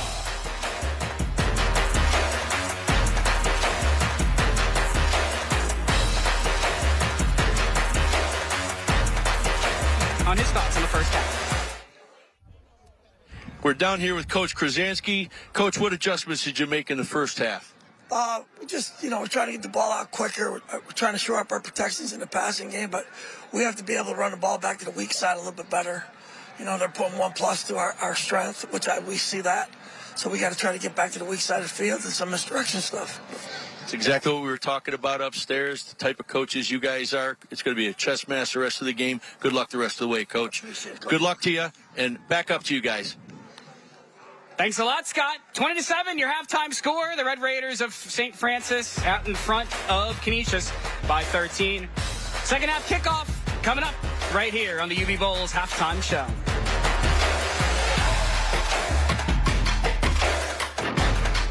At Interstate Battery, we can power anything, big or small. Golf carts, campers, and RVs, and all of your vehicles. Stop in and see us at our Hamburg and Kenmore locations. Interstate Battery, outrageously dependable. It's apple picking time.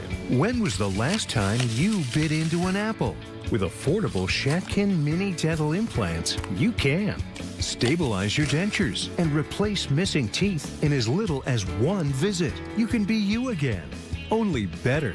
Call the Aesthetic Associate Center today at 716-839-1700 for your free consultation. If you want to lower your car insurance rate, take the Will It Be Challenge. Call Craig here and see if you can lower your monthly payments. Thank you to all who have called. The calls, they just keep coming in. It's so busy right now, they've hired some new employees. That's Shorty and Macy. Willoughby loves dogs, and Willoughby loves saving you money. With inflation, this is smart people. Challenge Craig to reduce your payment in 1 phone call. I bet I can. Willoughby will when nobody will. Willoughby will when nobody will. At Interstate Battery, we can power anything, big or small. Boats and jet skis, ATVs and tractors. And of course, all your vehicles. Stop in and see us at all 3 of our Western New York locations. Interstate Battery, outrageously dependable. I was thinking we could bust out a little robotic rap. This is more than theoretical. It's for real, not hypothetical. One show will make your night comical, and the fun so astronomical. It's only logical. Big Bang Theory, watch it all the time. Zingo. So robotic and a bit neurotic, part mechanical, totally hysterical. And just in case you forgot, You're in my spot. The Big Bang Theory. Weeknights on My TV Buffalo.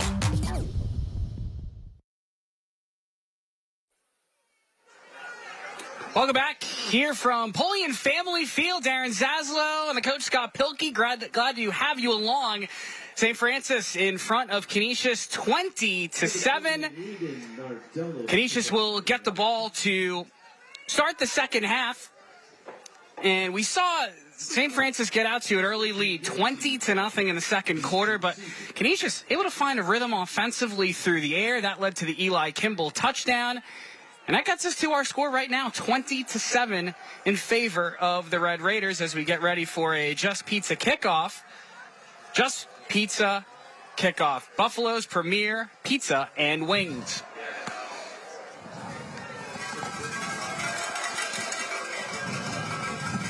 Grant Rybczynski getting ready to boot it away here for St. Francis. He does so. It angles towards the 20-yard line. It's picked up by Damari Yancey. Yancey with a head of steam. Yancey shakes off a tackler. Yancey at midfield. He's off to the races down the far sideline. Yancey inside the 20. Yancey still on his feet. Yancey into the end zone for a touchdown. An 80-yard kickoff return. That's how our second half starts. It's a touchdown brought to you by Tim Hortons. Scott Pilkey. Wow. Special teams, special teams, special teams. That is the difference in this game right now, and this shows you how close it really is. Big play, Yancey. We saw him 2 times in the very first 2 plays, and he comes back and answers again. Great job. How do you like Damari Yancey, 5'11", 155-pound junior out of Amherst, New York? Domenico Colocchio will look to tack on the extra point to make it a 6-point game. Colocchio's kick is up, and it splits the uprights. It's 20-14. St. Francis. Canisius cuts the deficit to 6. Damari Yancey with the speed and the afterburners. I don't know if he's wearing PF Flyers, but man, he can fly. Well, sometimes when you get that ball settling like that and you see the guy offset to the left, everybody's got their visual cue. So as they're running down, they break their lanes. He was very smart to pick the ball back up and work against the grain. Great job up front. Everybody was blocked, but a better job by that young man. 14 unanswered points for Canisius. Like we said, they average about 30 points per game, give up about 26. Again, these numbers here on our scoreboard, right in tune with the stats. It just shows us that, this rivalry, you can't figure anybody out, even when you're 3 touchdowns down. And look at what that missed extra point. I mean, that's right now, we're looking at less than a touchdown to win the game here. The splash plays, we've seen them on both sides here tonight. So here we go. Colocchio going to boot it away here on another Just Pizza kickoff.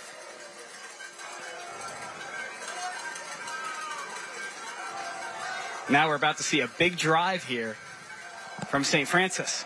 Colocchio squibs it. It'll bounce right near the 20. And making some noise here on the kickoff return for St. Francis. They get it right around past the 25. 21, Eli Greeno. Eli Greeno getting his pad worked on there on the sideline. Red Raiders from their own 31. Mark it at the 31-yard line for the Red Raiders offense. 20-14, St. Francis on top.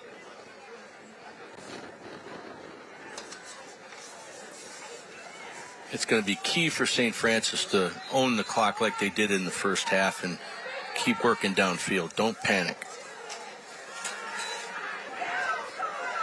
Ball caught on the far sideline and rumbling up to about the 35. So nice job there by Welka in rhythm throw, finding Kynan Ulenga.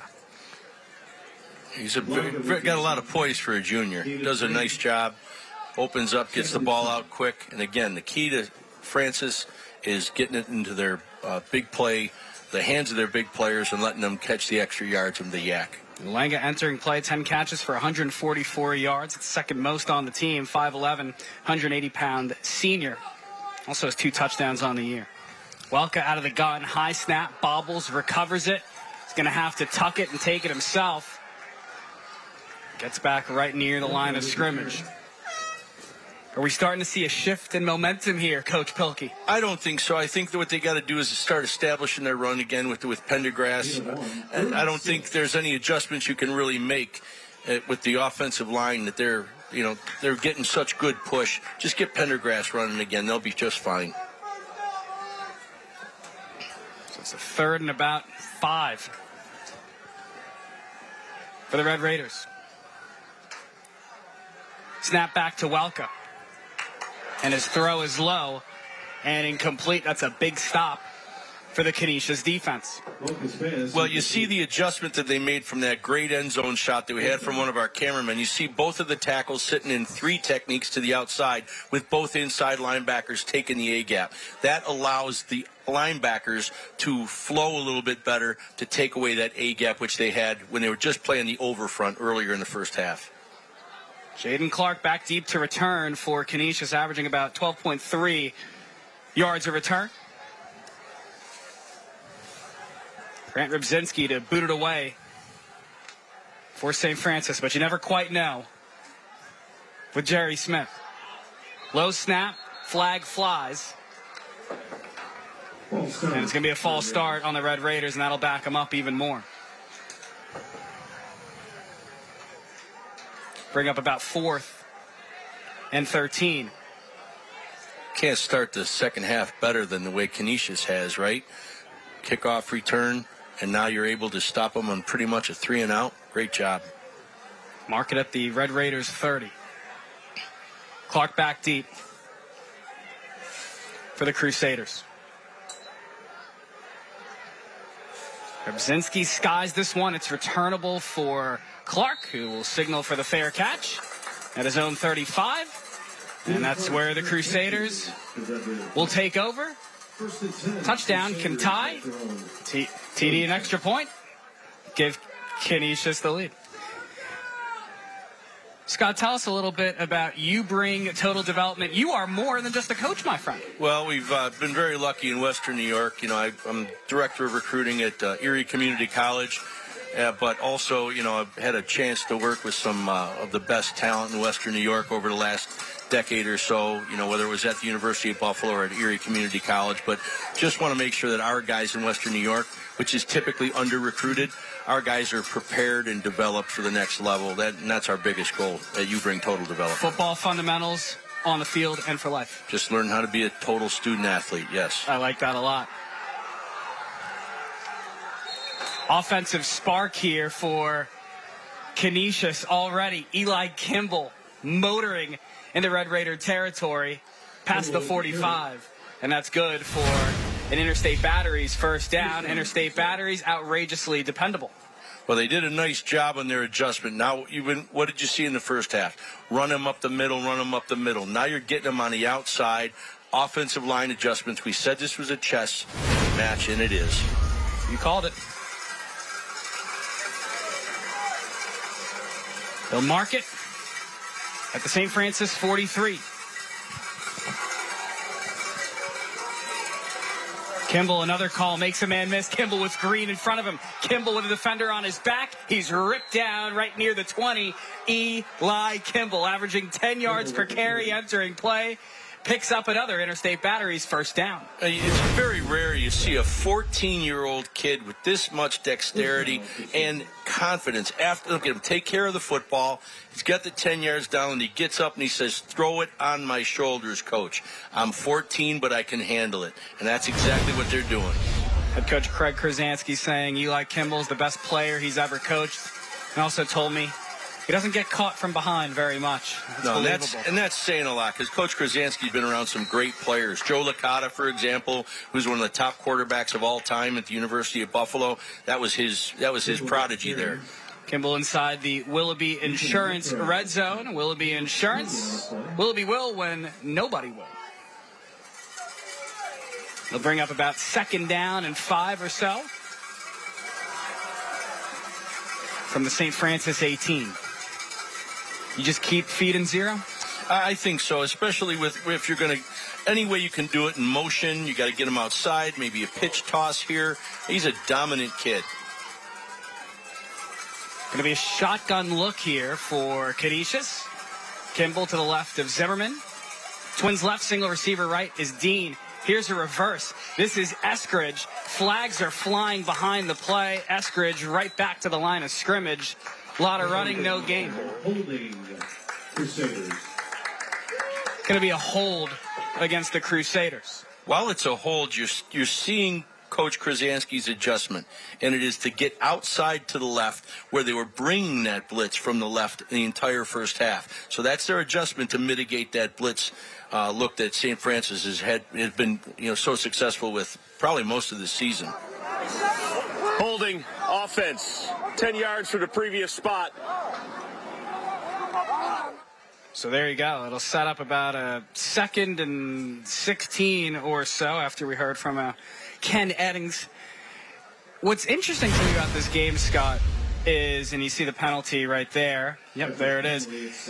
St. Francis's run game has opened up the pass, and Canisius's pass game at times has opened up the run. Yeah, you're seeing right there, it was a great block, but you got to keep the hands to the inside. You had another offensive lineman on the outside to secure it. Same look that you had, but now it's a pass off of it.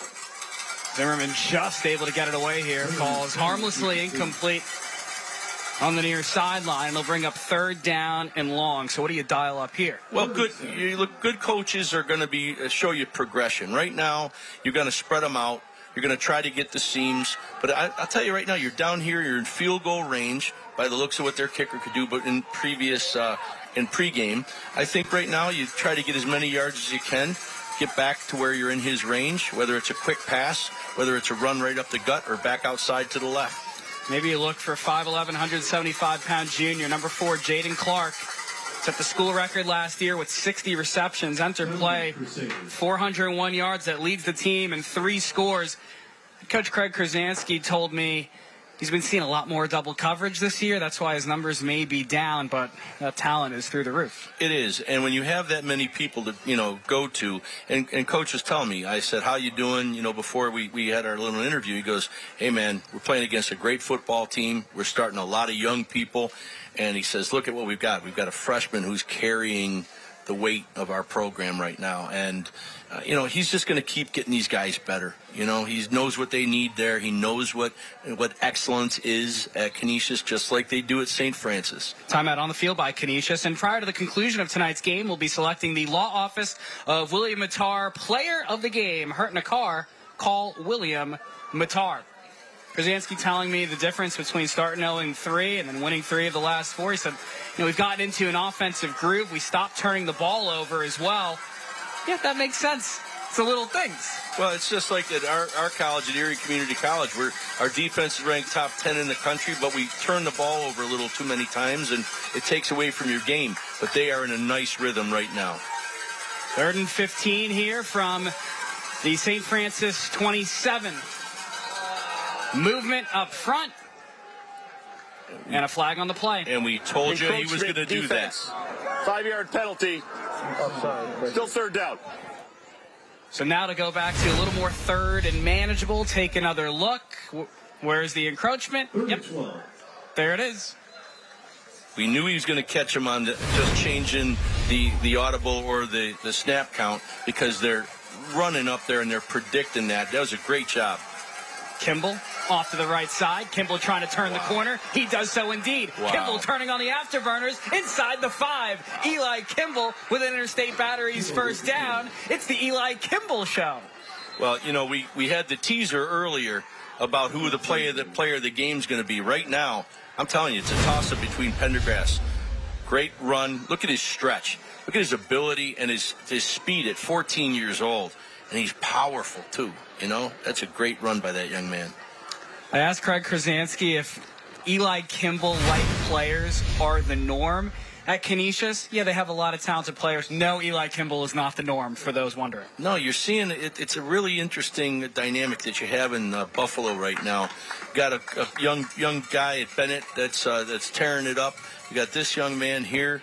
It's scary how much faster they're expected to play and be significant. Brady Greeno shaken up on the field. 6'1", 205-pound senior out of Cherry Creek, New York. 43 tackles entering play. It's a big injury, though. His 4 sacks leads the team. Yeah, I mean, right now, you know, St. Francis has to dial it up. They have to get back to clock ownership. First and goal from the 1. But I'm sure the young man will be okay. Mark it at the 1. I formation look for the Crusaders. Looking to tie the game. They're going to go to the big man. And rumbling in is Hunter Jancy, 6'1", 225-pound senior. That's a Tim Hortons touchdown. We're all knotted up at 20. Well, and it's funny. We've been talking about great coaches and legacy all night here. All the history out of St. Francis. You got a little history on the sideline there on the coaching staff. Coach Jancy.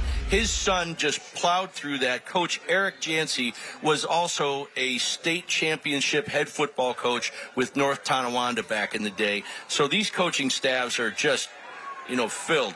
There it is. There's the difference. 1 extra point missed. That's the lead. Great job by Coach Krasinski. Domenico Colloquia puts the Crusaders back on top. That is 21 unanswered points for Canisius. They lead by 1 here in the 3rd quarter, midway through on MyTV Buffalo.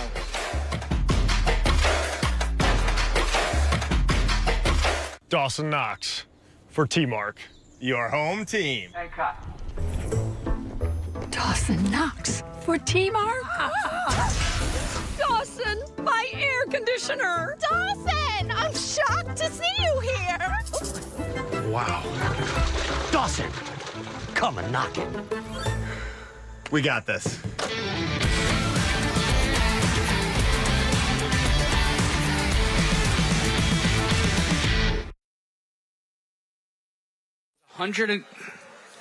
Welcome back here on MyTV Buffalo. Canisius with 21 unanswered points. They lead over St. Francis 21-20. Darren Zaslow and the coach Scott Pilkey, glad to have you along. Scott, if Canisius is able to hang on to this win, and again, there's a long way to go in this game. I want to preface it with that. But it would be the first time that Canisius has beaten St. Francis in 128 weeks. That's 896 days. You think they want this one? You know, Eric Jancy, you know, you're seeing that right there. His son just goes in for the touchdown. You know, just a great overall Western New York tradition in these coaches. And you say 35 years, you know, for Jerry Smith. And, you know, Craig Krasinski and Eric Jancy, same type of coaches. He's in the blue coat. Colloquia will squib it away at the 20. They're going to throw it back to Keon Ulanga, who makes the catch, makes a man miss. Here's Ulanga again. Special teams trickery. It never fails here at St. Francis. My goodness. Well, Jerry has a great pulse on his team. He knows what gets him motivated. Unfortunately, we see a young man down with hopefully just a cramp. Wow. What St. Francis has been able to do here on special teams, especially in a game like this where Canisius has gained a lot of momentum, you can make the argument, yes, in addition to Terrence Pendergrass, St. Francis's running back, those special teams trickery, that's kept them in this game.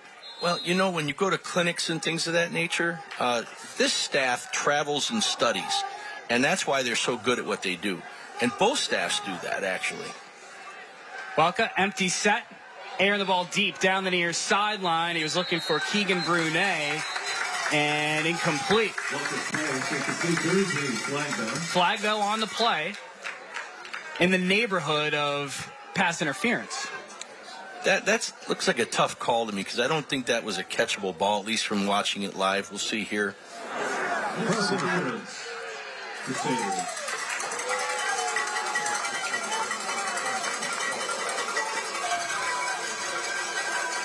Interference defense. 15 yards from the previous spot results in a first down. Scott, though, as they teach you as a corner, you want to create leverage to not give your receiver a lot of room on the sideline. I mean, I think he put his hands on it. He was looking back, but he pressed him a little bit too much to the sideline, which didn't give the young man an ability to adjust on the football. That's a good call. It's on Darryl Smith, 6'2", 175-pound sophomore out of Niagara Falls.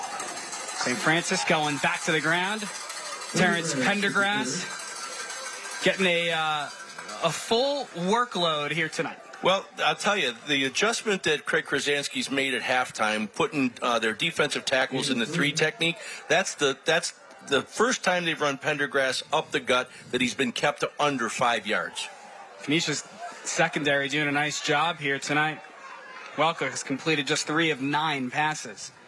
Here's Pendergrass again. Going to motor up to the 35 for a couple-yard gain. And it's going to bring up 3rd and 4 from the Canisius 35. Now, since you've made the adjustment that Coach Krasanski's made, you got to start getting that young man on the outside. He's not a one-dimensional player. Start getting him the toss pitch on the outside, because that'll break the current defense they're in.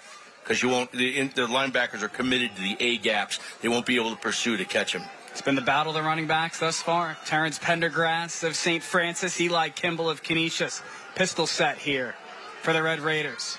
Welka, play action, rolls right, going to air the ball out towards the end zone. Has a man and he overthrows Keegan Brunet. Scotty had him. Oh, it's a great play set up. It was a rollout. It had him deep. And right now they caught him in the right defense, they had the right defense because they knew that was going to play. They've been playing in that forefront. They just went to 3-man, a 3-4 defense. It was well covered, but he got behind him anyway. That was there if he had put the ball on a dime. That's what you have when you have a junior. That's exactly Next year right. he'll make that pass every time. So what does St. Francis want to do here on 4th and 4 from the Canisius 35? I think you speed option to the right. Nope, we'll go for it. Snap to Welka. He's going to throw right, and it's overthrown.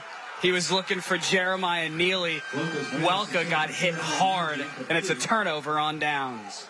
What a great second half. Well, the first half was all St. Francis.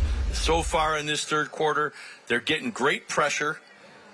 And now you're starting to see he's not making the best decisions right now. He's not on point because they're getting enough people up in his face. And they're doing a nice job defensively here against such a big offensive line. Tonight's closed captioning is exclusively brought to you by Excellus Blue Cross Blue Shield. Excellus Blue Cross Blue Shield, live fearless. Jaden Clark in coverage there. And he really does it all. He's back on the field as a wideout on offense for this Crusaders offense that is really finding a rhythm. Jet sweep, Yancey turns the corner. Yancey with room. Past midfield. Yancey inside the 40. Yancey inside the 30. He's dragged down right near the 20. That's Yancey again making another splash play, and a flag thrown right near midfield. I'm going to throw a third name into the player of the game, and it starts with Y, and it starts with Yancey. It's not Jancy, it's Yancey. Question is, what is this flag all about? Is it after the play as well? DeMar Yancey, we've already seen what he can do on special teams. Has an 80-yard kickoff return for a touchdown in this game to his name. Number 12. Number 12. So it looks like a personal foul call on St. Francis's Eli Stanley, which is going to add on more yardage. Personal foul, number 12, defense. Penalty is half the distance to the goal. First down. So that will move Canisius into the Willoughby Insurance red zone. Wow, has this been a momentum roller coaster as they're going to mark the ball at the 10-yard line of the Red Raiders. Canisius looking to strike again. The the emphasis that they have right now is getting the ball to the outside. They're going to have to run it up the gut just to keep everybody honest and everybody in the box like they did there. But everything has been going to the left. That's where their big gains have been in the second half so far. Ethan Metro getting into the backfield, 6'1", 205-pound senior out of South Wales, New York, entered play with 47 tackles and 1 sack this year. That's the type of defensive line penetration we saw early in the game, Scott. And then you're saying that Craig Krasinski, head coach at Canisius, just made some schematic adjustments to get Kimball loose? Well, you know, you only come in with 2 or 3 primary blitzes, say for your first half. You make some slight adjustments, maybe for another one, but there's only so much you can coach in a week. And so Craig made his move, and, you know, now we just got to see Jerry come back and make his next one. 2nd and 10 from the 11. Zimmerman thrown to the far sideline, incomplete. It'll bring up a 3rd down here and a big one for the Crusaders. I think you've got to go to the short side of the field again with number 0 and just put the ball in his hands right now, to be honest with you. Get it as close as you can. You got a good little kicker. You'll be set up on the left hash. He's a right leg kicker. It's going to give you your best chance to go ahead at 24-20 here if you don't put it in. Canisius facing a 3rd and 10 and a flag flies. But was it after the Crusaders called timeout? Picked the flag up. There it is. So head coach Craig Krasinski wants to talk about this one. Just 1 timeout remaining for Canisius. 5:35 to go here in our 3rd quarter of play. Canisius on top of St. Francis 21-20. What do you dial up here, Scott? You know, again, I think that you've put your young man in a position. You've got two people that they got to worry about right now that can gash you. And what I'm really appreciating right now is the quality of play call that they're making on the sight adjustments here. This is some great coaching. This is a well-coached game, very well-disciplined teams on both sides of the ball. So it's a lot of fun to watch. But I would put the ball back in number 0's hands in my situation down here, no doubt about it. It's been a battle of the running backs, and we're about to see perhaps the biggest play of the game thus far. What does Canisius want to dial up? And head coach Craig Krasinski. Let's find out, shall we? 3rd and 10 from the St. Francis 11. Zimmerman out of the gun. Kimball to his right. Trips right. Single receiver off to the left. Clark in motion. Flag flies. Zimmerman flushed out of the pocket. He's going to roll to his right. Zimmerman's going to pump fake. He's going to find a wide open Evan Dean, who falls out of bounds after making the catch inside the 5. But what's the flag all about? And it looks like it's going to be on the Crusaders, Scott. Yeah, you want to hold your water when you're down here. You get a little excited, but that's all right. You know, it's still going to give them a little room. You see they've got a lot of things to go to.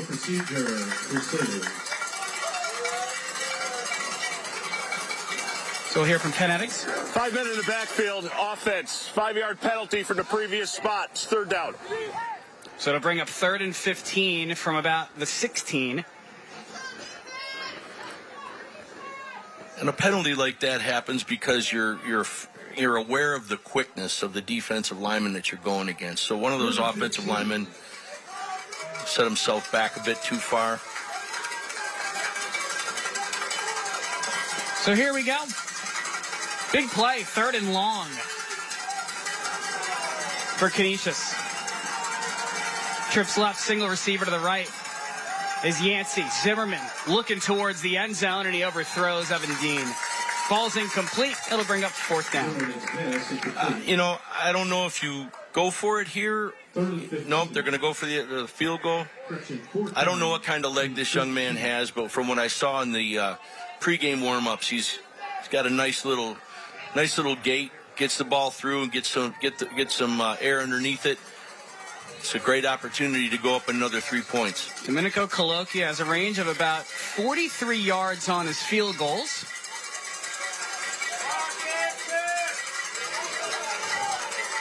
This one from about 35 or so. Colloquia approaches it, boots it, up and through. Domenico Colloquia making a difference on special teams. He increases the Crusaders' lead to 4. It's 24-20, Canisius. The ownership of time, what was owned by St. Francis in the first half, has been taken over by the Crusaders. And they're dominating right now with the variances that they made some great adjustments. Now we've got to see if Coach can make some of his on St. Francis's side of the ball and get this thing going back for going St. Francis's way. Domenico Colloquia boots it through. That's where we stand right now. Canisius 24, St. Francis 20 on My TV Buffalo.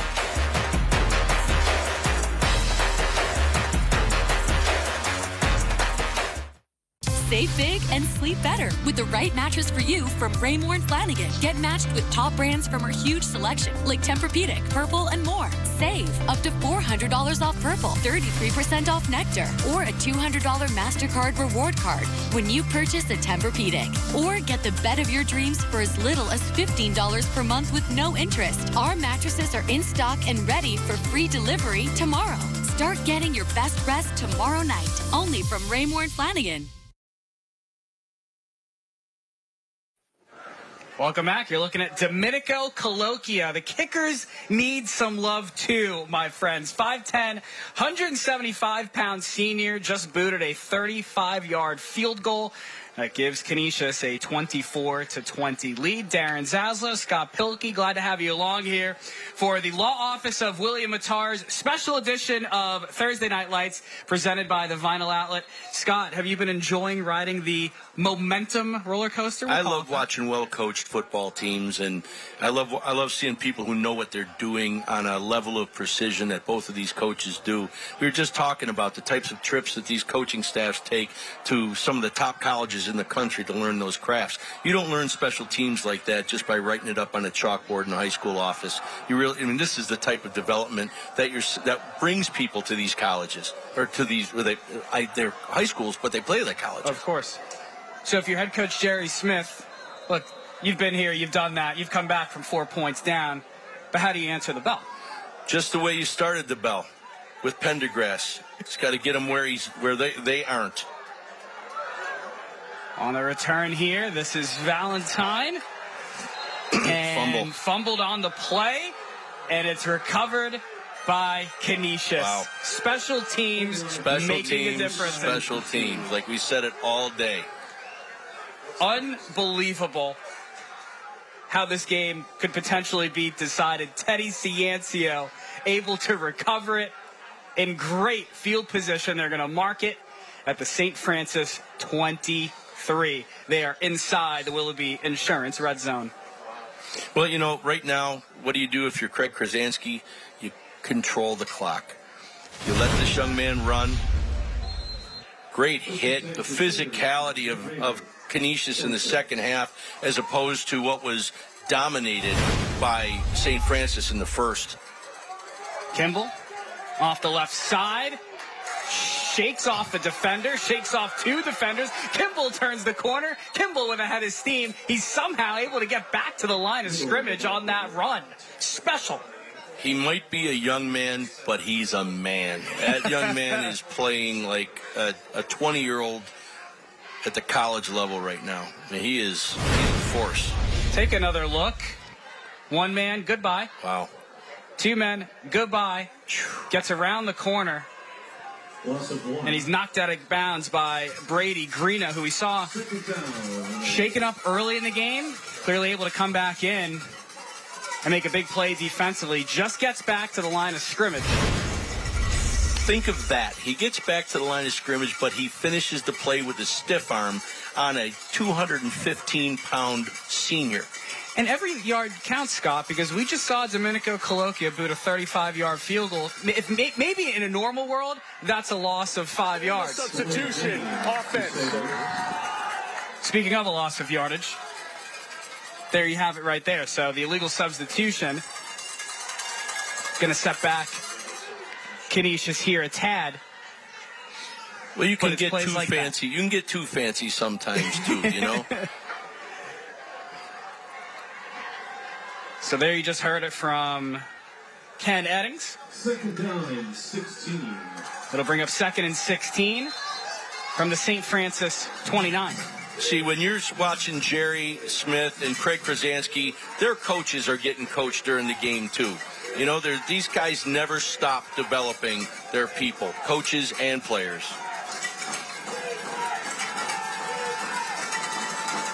Snap to Zimmerman. Handoff to Damari Yancey. He's able to dance for a few yards. Pick up about 5. Do you call him Dancy on that one? Because he was moving his feet. I'm telling you, he's got great awareness. And I love how vertical he gets. Just after a quick step, gets vertical like crazy. It's going to be about 3rd and 13.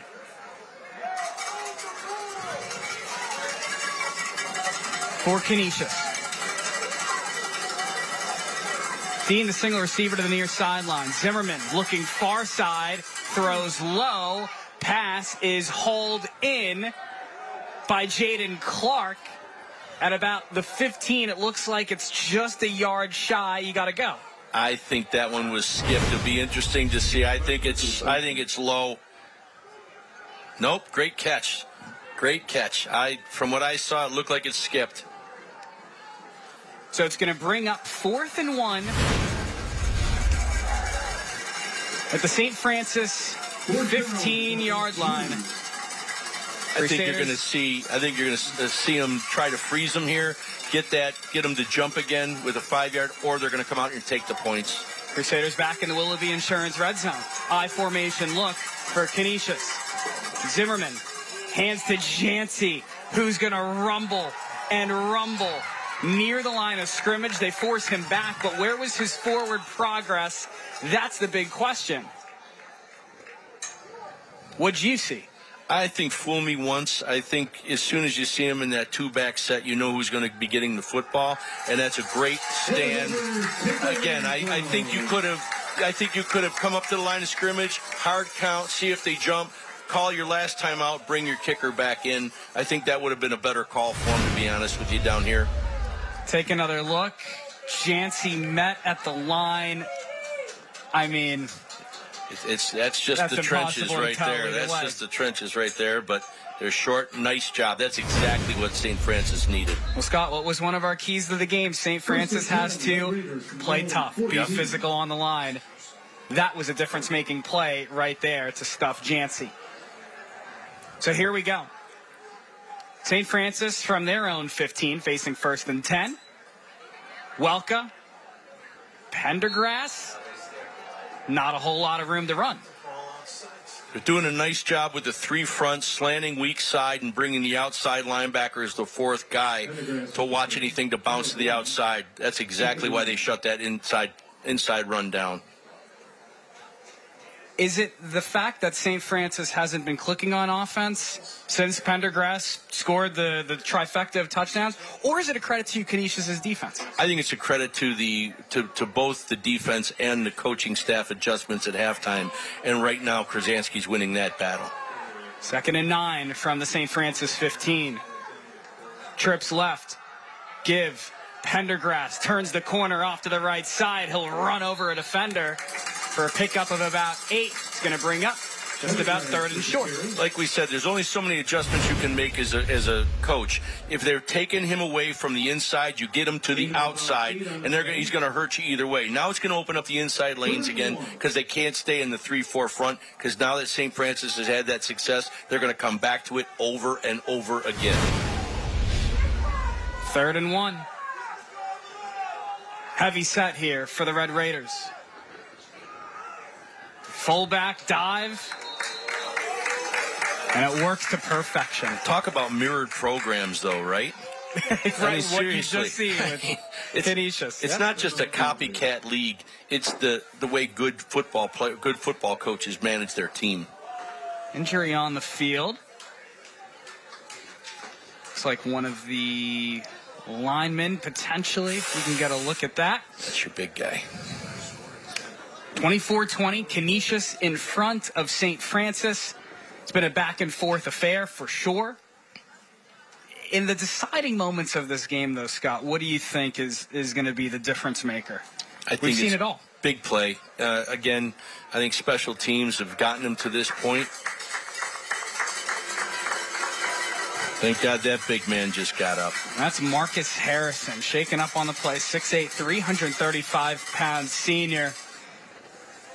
He's taken his skills to Georgia. Looks like he's okay, just walking off the field by himself. Yeah, you know, when you see a big guy like that go down, you got to take every precaution you can, especially with, you know, the future that he has ahead of him. He'll be back in the next play, though. So after the Interstate Battery's first down, St. Francis ball on their own 25.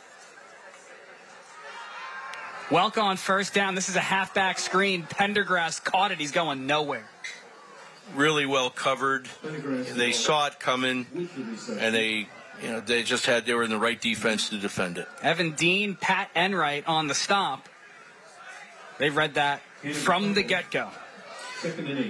One thing Canisius has gotten more out of their players is they're much more aggressive in the second half with their defensive play calls, taking away that A-gap run that was gashing them so completely in the first half. Fell forward for 2, so it's 2nd and 8. Here's another give to Pendergrass with a head of steam. Will cross the 30 and bring up 3rd and short. Nice play there by that young man. Keyshawn Dees, junior out of Amherst, New York. Yeah, they're really playing tough here in the second half. Both teams are. But Canisius has really brought the fight to St. Francis in the second half, which I didn't think was going to happen after the first half. Look. 3rd and short, look at this formation. 3 in the backfield. They're going to go to the second up man, it looks like. And you got them burst. And that's Pendergrass. You don't see 3 in the backfield all that much out of an I formation look. But if you're going to give it to somebody in that I want the ball. Give it to Pendergrass. And they're going to spot him just shy. Oh, wow. And bring up a 4th down. No. The original spot was just shy, but they're going to move the chains for yet another Interstate Battery's first down. Interstate Battery's outrageously dependable. So has been this offensive line. What a segue that was, huh? I like that, Scott. Under 20 seconds to go here in the third. Welka going deep. Far sideline. And it's hauled in. But out of bounds, they say. That was an amazing catch by Jeremiah Neely. He got on Sunday Night Football last week for the Bills-Giants game with a great touchdown reception. I mean, that's a great catch. And let's take another look. Was he out of bounds? He adjusted the ball well. He didn't get down, but what a great catch. And just that, when you see a body awareness in a young player like that, he's going to play at the next level. Entered play, 25 catches, 447 yards, 9 touchdowns, leads the team. Canisius defensive line jumped, but no flag thrown.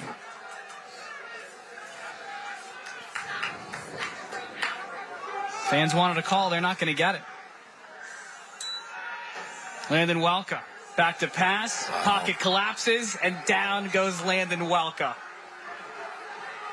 How do you like this Canisius defense here in the second half? Well, they were getting it handed to them pretty good in the first half. They came out with some fight in them and some nice adjustments. They're playing just as well as they can right now. They're doing a great job. Kevon Walker bringing down Welka, and that's the end of our third quarter play. Your score, Canisius 24, St. Francis 20, here on My TV Buffalo.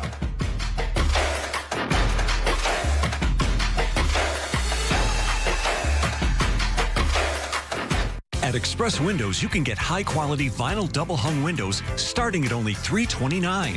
And for a limited time, buy 3, get 1 free on energy-efficient triple-pane windows. Express Windows. Fast, easy, affordable.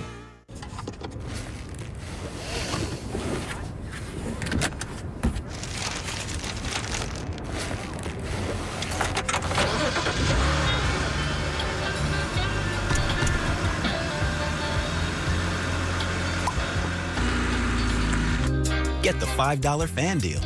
Enjoy a hot, juicy double cheeseburger with McNuggets, fries, and soft drink for just $5. At Express Windows, you can get high-quality vinyl double-hung windows starting at only $329. And for a limited time, buy 3, get 1 free on energy-efficient triple-pane windows. Express Windows. Fast, easy, affordable. Fall in love with New York and join us as we explore the beauty across our state in a special series this fall. From leaf peeping to wine trails and waterways to the mountains and more. There's no better time to enjoy our autumn backyard. Tune in Thursdays during the National Desk as we highlight the best of New York State tourism featuring these sponsors. My gut feeling is this is the tip of the iceberg. You want to know what we care about? We care about the truth. Weeknights at 8 on MyTV Buffalo. A lot of these players going to need a rest after the workload they've been getting tonight on the football field. Speaking of that, special thank you to Comfort Suites Rochester at Henrietta University area for supporting us here on Thursday Night Lights, located at 2085 Highland Drive in Rochester. They have it all: indoor pool, fitness center, and more. Book your stay. Call 585-487-8500. A nice hotel, nice bed. Can you imagine the size of the bed that they would have to produce for Marcus Harrison? Oh my gosh. 6'8", 335 pounds. Kid travels with his own California king. I'm sure they have a bed for Marcus at the Comfort Suites Rochester. Really appreciate all of their support. So here we go. Third down. Welcome back to pass, looking deep over the middle. That ball is knocked away. And incomplete. That was a great defensive play by Teddy Ciancio of Canisius to bat it away. Again, you're really seeing some tremendous effort by the defense here on the Canisius side of the ball. They've taken St. Francis completely out of their rhythm. You see some great pass rush. And look, I mean, they're not blitzing. They've got a lot of people back in coverage in that 3-4. I don't understand why St. Francis isn't running the ball the same way they did in the first half. St. Francis, remember, got out to the early 20-0 lead in the second quarter. 24 unanswered points by Canisius. Down here last time, they ran that fake punt. Clark just going to back away, and they're going to let that punt roll. Takes a St. Francis bounce, and it'll be down at the Canisius 25. So here's the question. What do the Crusaders do here on offense? You're up by 4. You obviously want to roll that clock all the way down as much as you can. You dial up 0. Just press one number on your phone. Take what they give you right now. You don't want to be too crazy, but at the same time, you don't want to change your momentum right now, because if St. Francis stops you once, they're back in the game, and you don't want to give them that opportunity. Keep calling the way you've called it. Own the entire second half and finish the game. Canisius hoping that the 5th time, if you will, is the charm to take down and upset St. Francis. Max Prep's rankings of Buffalo area high school teams: St. Francis 1, Canisius 2. And the programs have the 2 toughest schedules as well. Ball is out. The question is, who has it? And they're going to say it's St. Francis football. They're clapping here on the near sideline, and the ball going back the other way to the Red Raiders. You know, I'm never going to be critical of coaches. They got to make the calls that they do. But when you're down here and you're winning, who are you going to give the ball to? Your fullback? No disrespect to Jancy. Great player. But you got to give the ball down here to number 0. He's the sure-handed certainty that you're going to move the football. So it was Jancy who fumbled it. St. Francis able to recover it. Brady Greeno making his presence known. Another heavy set look here. Fake option, just rumbling up the middle for the Red Raiders is Terrence Pendergrass, who's able to pick up a first down. Brought to you by Express Windows. Now installing windows as low as $329 within 5 to 6 weeks. Express Windows. This is where your team bounces back. If you can put one in here right now, then this is just going to be a fist fight to the very whistle, end of the whistle. Back to Pendergrass up the middle. He's going to roll towards the 10-yard line. As the Red Raiders well inside the Willoughby Insurance red zone, Willoughby will when nobody will. Such an interesting schematic look to this ground attack now by St. Francis. They're going to say to Canisius, we're just going to pound it right at you. Up the middle again for St. Francis. See, look at the coaches. They know when to use no huddle. They know when to pick up the tempo. Stay in what you. That's a call where there's 2 plays called in a row, the same play in a row. Robert Kendall Jr. on the carry of that one. 5'10", 230-pound senior out of Buffalo. Another first down. Brought to you by Express Windows. Heavy set look here for the Red Raiders. They fake the pitch, and it goes to guess who? TP, Terrence Pendergrass, for another touchdown. This one brought to you by T-Mark Plumbing. That just shows you the depth of this coaching staff's ability. They just did something that Canisius probably wasn't prepared for, that they prepared for if something else wasn't working for them. Great, great call. The quadfecta for Mr. Pendergrass, his 4th touchdown of the night. It's Terrence Pendergrass, 26, and the St. Francis Red Raiders, Canisius, 24. Yeah. You know, they got to go for 2 here just to get things balanced out. They go back to Pendergrass. He reaches across the plane and scores the 2-point conversion. That's big. Terrence Pendergrass putting on a show. Just an awesome effort tonight. And he's wearing that number 1 because he is the first guy you want to give the ball to. And the last guy you want to have it at the end of the game. Terrence Pendergrass' 4th touchdown puts St. Francis on top, 28-24. This one long from over. 10:41 to go in our 4th quarter here on My TV Buffalo.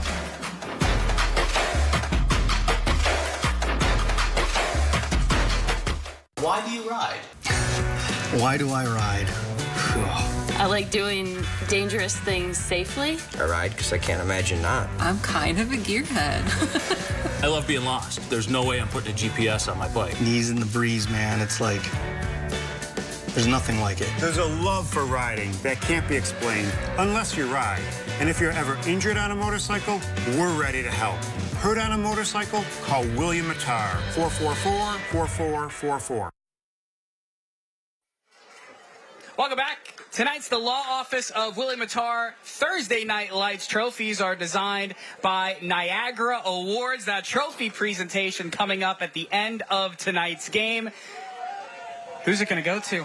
That's the $1 million question, Coach Scott Pilkey. Boy, in a game this entertaining, you've seen special teams, you've seen 2 great running backs, but I think right now I know who my vote is.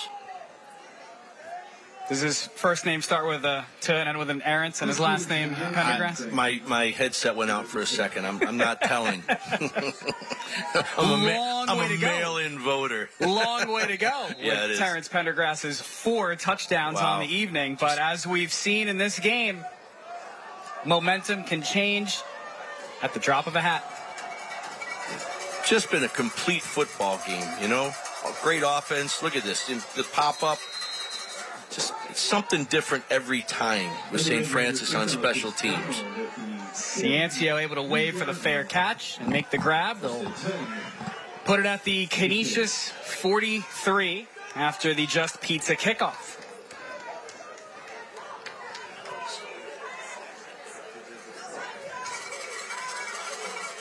Be interesting to see what they come out in here, try to keep running the football. I think that's what they should be doing. We'll see what Canisius wants to do.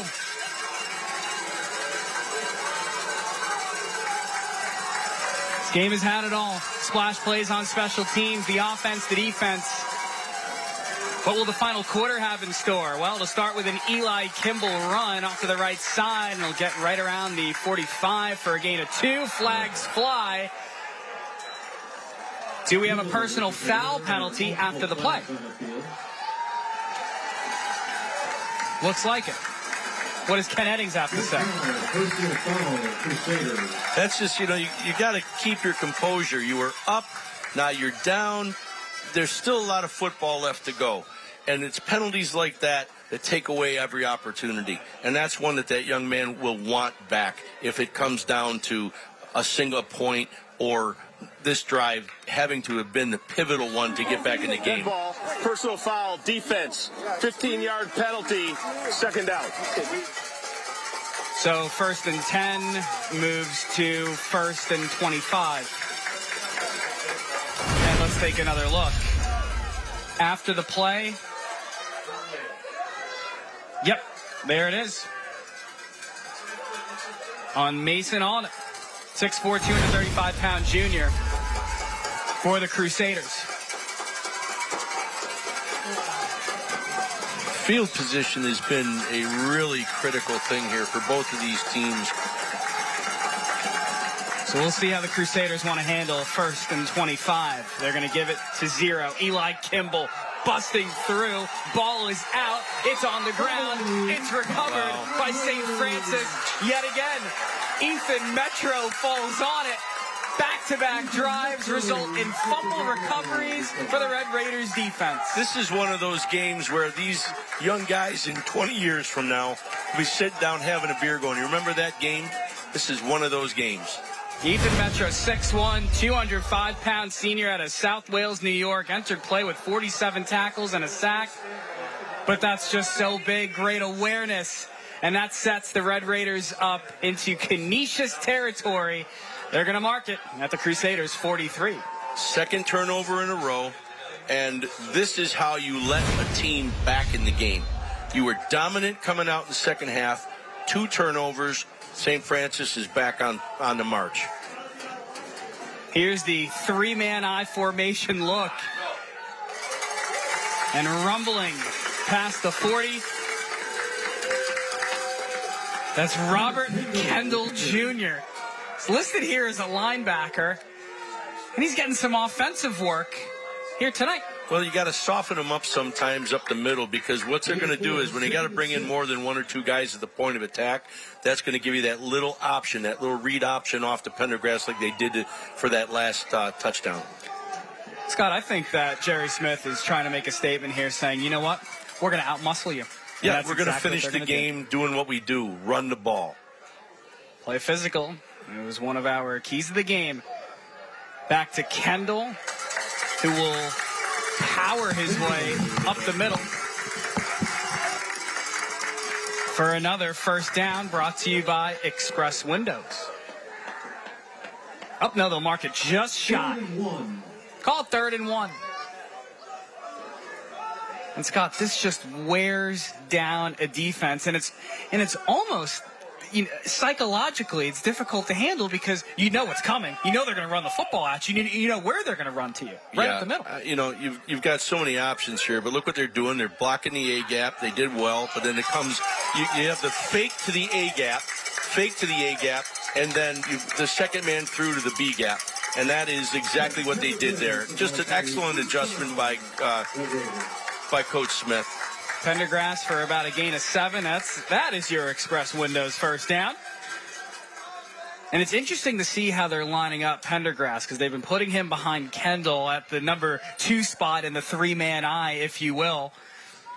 Think about how confusing that's got to be if you're a linebacker. You say key Pendergrass, but now you got 3 different guys that could be getting the football. That means you're just a gap guy, and Pendergrass can read off of you and get whatever he needs to. Neely, the lone receiver in the 3-man eye. Welka on the option. He's going to pitch it. Teddy Ciancia right there. He read that one all the way. It's going to be a loss on the play. About a few yards here for the Red Raiders.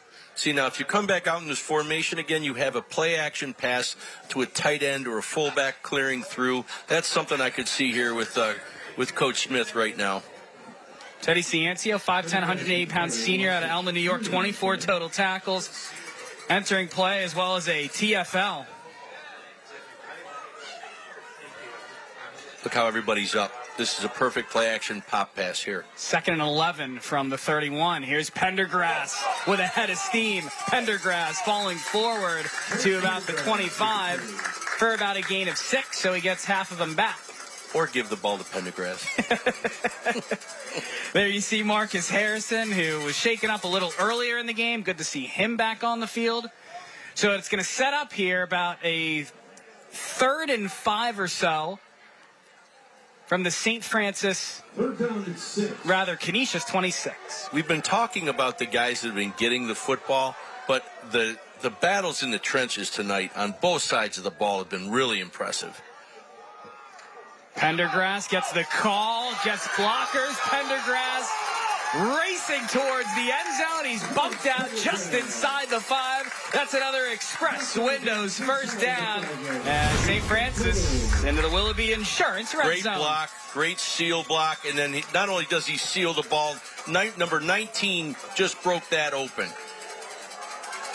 He had a seal to the inside, came off of his block, and got up onto the secondary. Great play. Amir Hernandez saving the touchdown there for Canisius. And a timeout on the field by Canisius. That's their 3rd and final timeout. William Hanson, somebody should walk over and give that guy a gold star. Because if you watch that young man, I don't know if you saw it in the last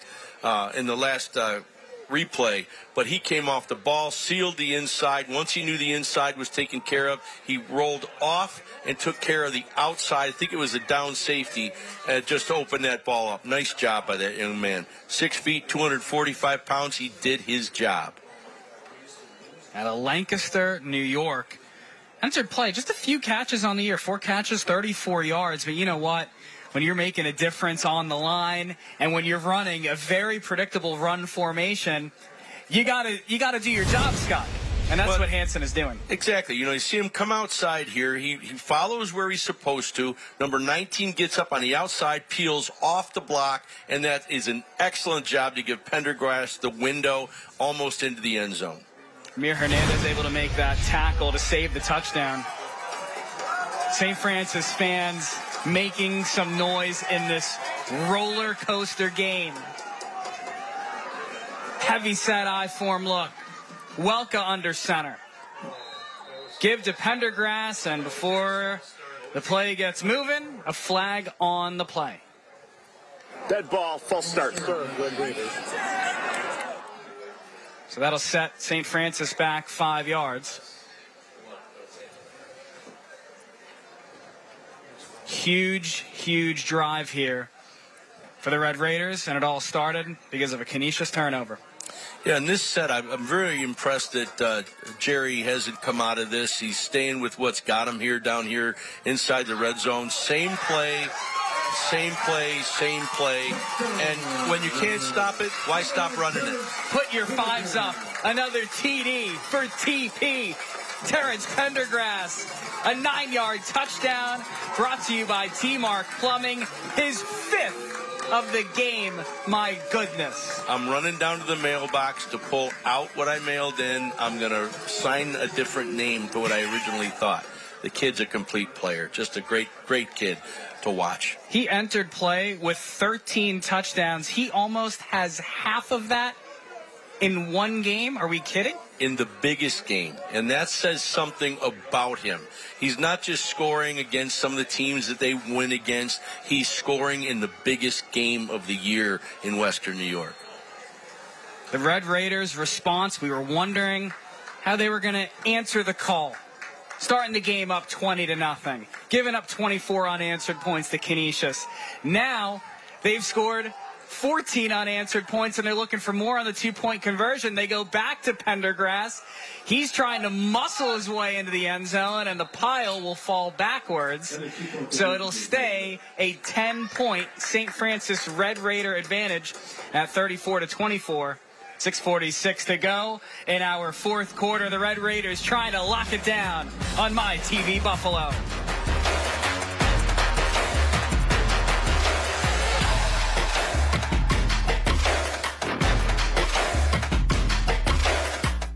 Why is Just Pizza Wing Company Buffalo's premier pizza wing company? Since opening our doors in 1992, we've been the innovator of specialty pizzas and wing sauces, creating the best pizza and wing experience for our loyal customers. Here at Just Pizza, we feature a variety of specialty pizzas, including our award-winning 3-cheese steak pizza. Now serving 25 varieties of chicken wing sauces. Hungry yet? Don't just order pizza and wings tonight. Order from Just Pizza and Wing Company, Buffalo's premier pizza and wings.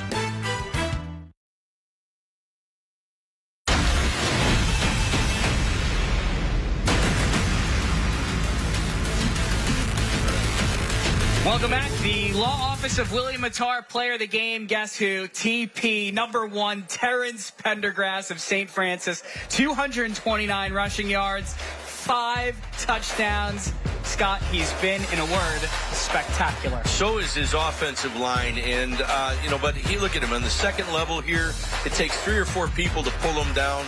No one's tackling him one at a time. This is going to be a big-time college football player. I'm just telling you, University of Buffalo needs to be looking for this young man. Pendergrass, third-team All-Western New York selection last year. Entered play with 773 yards. Tonight, 229. About a third of that. And there is Terrence Pendergrass. Yep. Smile on his face. But, hey, he knows that there's more work to be done. There's still 6:46 to go. Yeah, he's doing a great job. On the kicking team, 15-yard penalty is assessed on the kickoff. So flag on St. Francis again after the play. There's another flag. And there's another flag that was just thrown. That was the original flag. No, this guy just threw one too. So they're going to try and sort this out on the field. You know, Scott, it's been an emotional game. You can tell. I think that's what these flags are all about, right? Well, I think, something like this, you really see in Western New York, they're doing a great job, the high school referees, of mitigating anything like this. They're taking zero tolerance. If you're talking, you're going to be talking to a yellow flag. And, I don't know what was said or who was in the wrong here, but they're doing that to keep control of the game.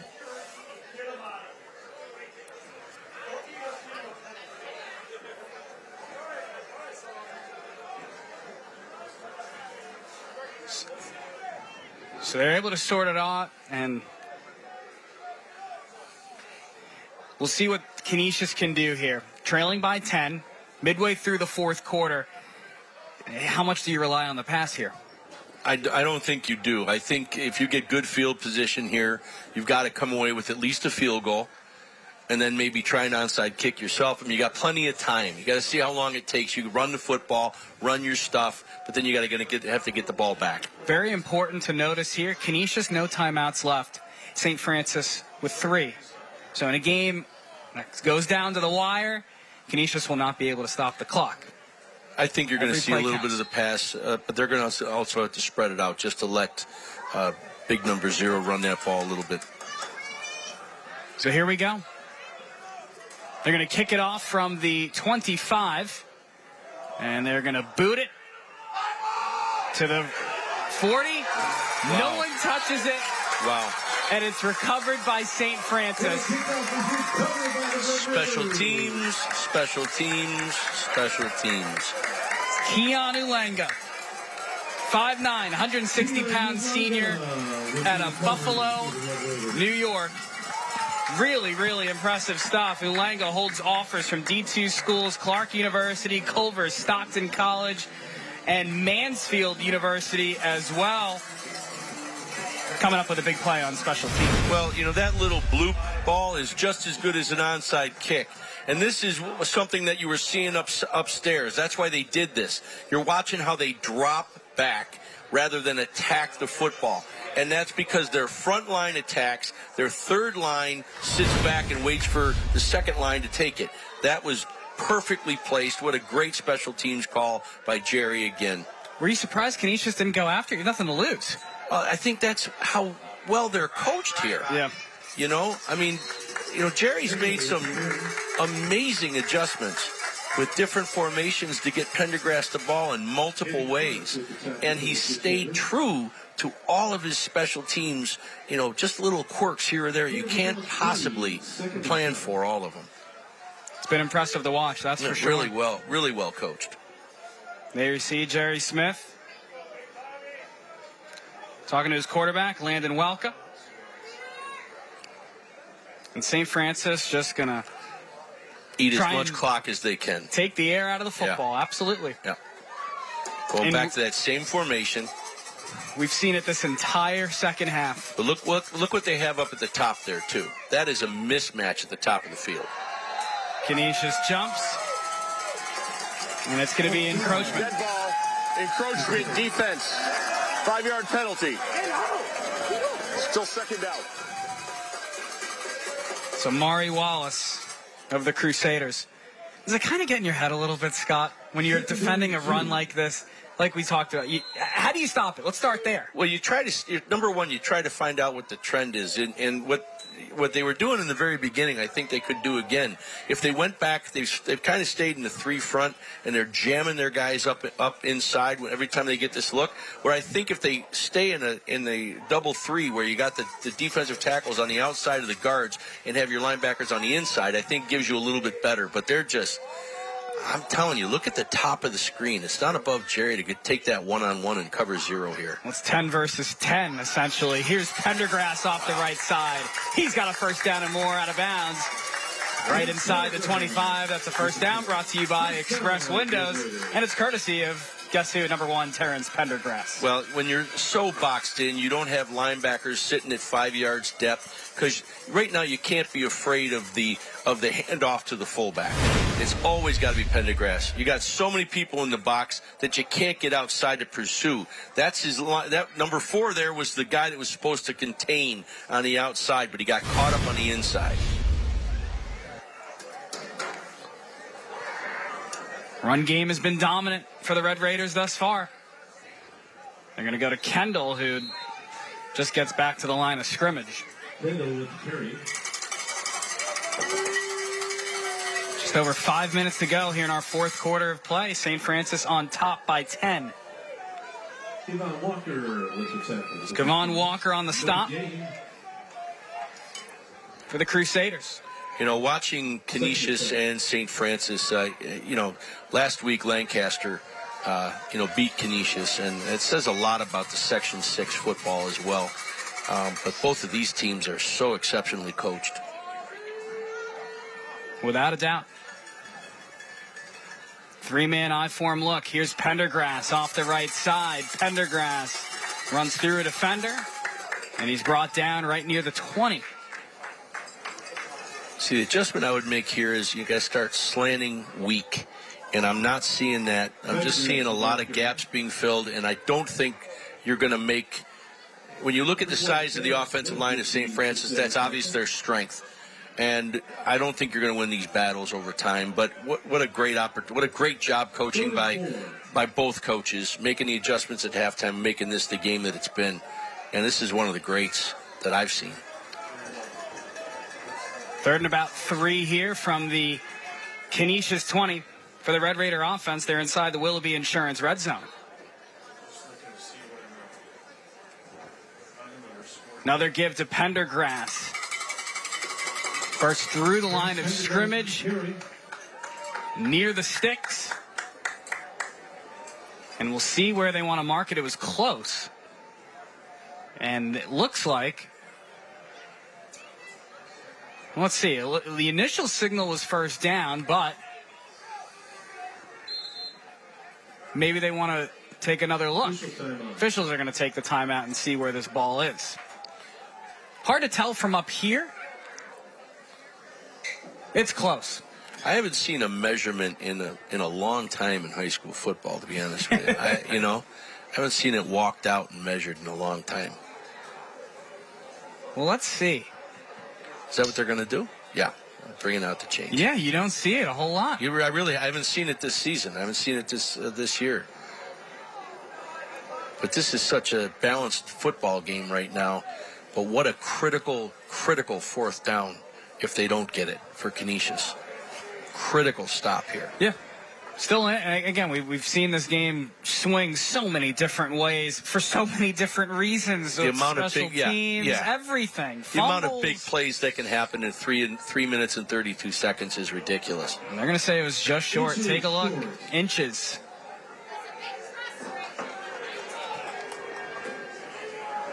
So who do you give the ball here to get? Not the fullback. Not the fullback. So you're going to Pendergrass. You've got to go to Pendergrass. They haven't stopped it yet. They know exactly where they're going with it. Don't put it in the hands of the quarterback. Don't give it to a 240-pound fullback. Give it to Pendergrass. St. Francis last year, they went 6-4 overall. Won their second straight Monsignor Martin Division A championship. They beat Canisius 50-20.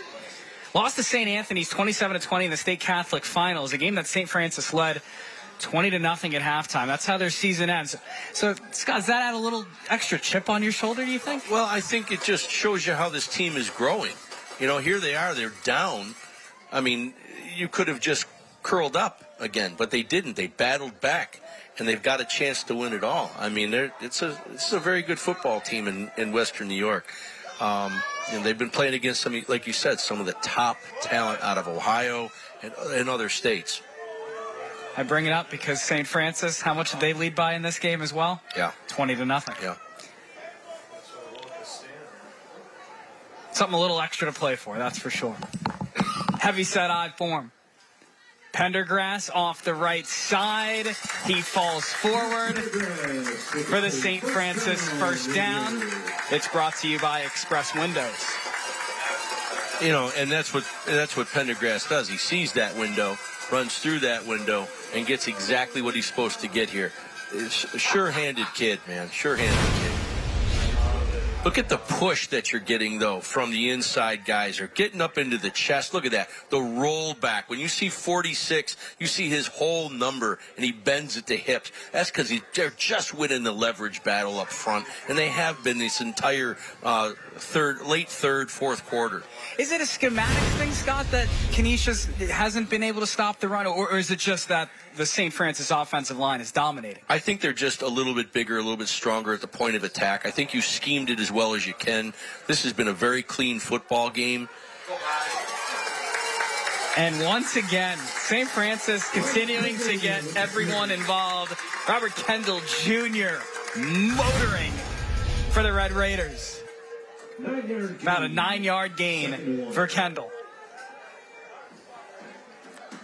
I just think, you know, that they're a complete football team right now. This might be the best they've played all season from what I've watched. This is a pretty consistent called game. I don't see any big mistakes, and they've stayed true and they've stayed in what's working for them.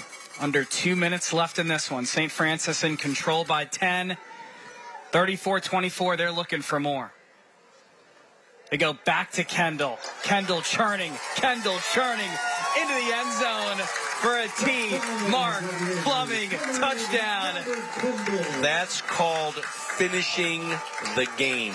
You finish with what you started, and that is a huge, huge, huge score for St. Francis. Going forward, this is a big game. This is the one they needed. Robert Kendall Jr. using all that 230-pound body to motor his way to the house. 40-24, the extra point to make it a 3-score game. That kick is up, and that kick is good. Take another look at this score by Robert Kendall Jr. Look at the push that you get up front. Look at the push behind number 73. That's why he's going to Georgia. Marcus Harrison. Run behind him. And they've been doing that this whole game. 5 touchdowns for Pendergrass. 1 for Robert Kendall Jr. And St. Francis 1 minute and 31 seconds away from making it 5 consecutive victories over their arch rival in Canisius.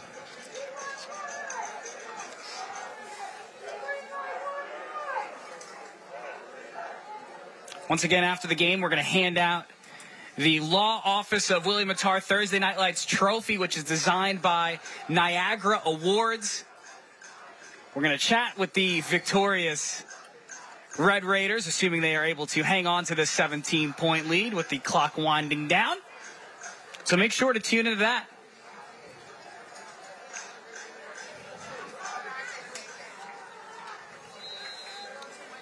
Red Raiders can taste the three-peat here for the regular season title in Division A in the Monsignor Martin Athletic Association.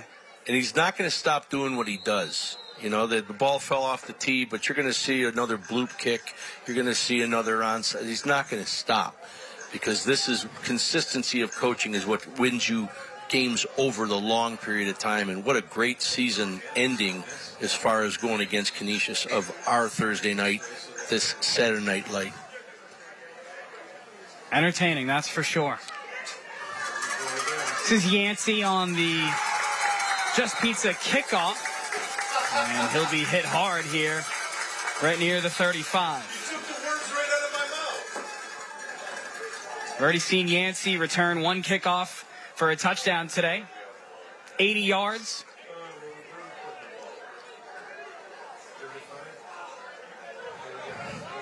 And tonight's closed captioning is exclusively brought to you by Excellus Blue Cross Blue Shield. Excellus Blue Cross Blue Shield. Live fearless. So when you're looking at the box score, I mean, this one, Scott's really easy to follow. First 20 points of the game, scored by St. Francis. Next 24 points of the game, scored by Canisius. Last 21 points of the game, scored by the Red Raiders of St. Francis. Yeah, I mean, a roller coaster. I haven't seen, two teams this well coached. You know, a lot of the stuff that we see in high school football is big throws downfield, but this was really strategic. Everything they're doing had a plan to it and a progression to it. Really well coached. Really well coached. So what this sets up is St. Francis, again, 127 away from their third straight Monsignor Martin Athletic Association Division A regular season title. They punched their ticket into the league championship game. Now, for Canisius, they'll end up playing St. Joe's, who they handled well this year, as did St. Francis, handedly beating St. Joe's. So that could potentially, I'm not trying to jump the gun here, but could set up a rematch once again between these two schools, which is the way that this conference usually goes down. Well, and I think it's what you want, because now you know. You both have seen everything. Imagine having to coach against these type of teams again. Canisius beat St. Joe's this year 49-7. St. Francis beat them 44-6. Scott, that's kind of your common ground. If you have the same opponent in league play, and that's why these two teams, another reason why they were so evenly matched. And that's why they're mirror programs. I mean, you know, they've hired the best coaches in Western New York to lead their programs. You know, Craig Krasansky's got a really young team. They're going to be very powerful. They're going to be a very difficult team to beat in the next year or two. Looking for a cell phone? Injury on the field for St. Francis, and you know, when you got Jerry Smith, you're in good shape. I asked him, I said, 35 years.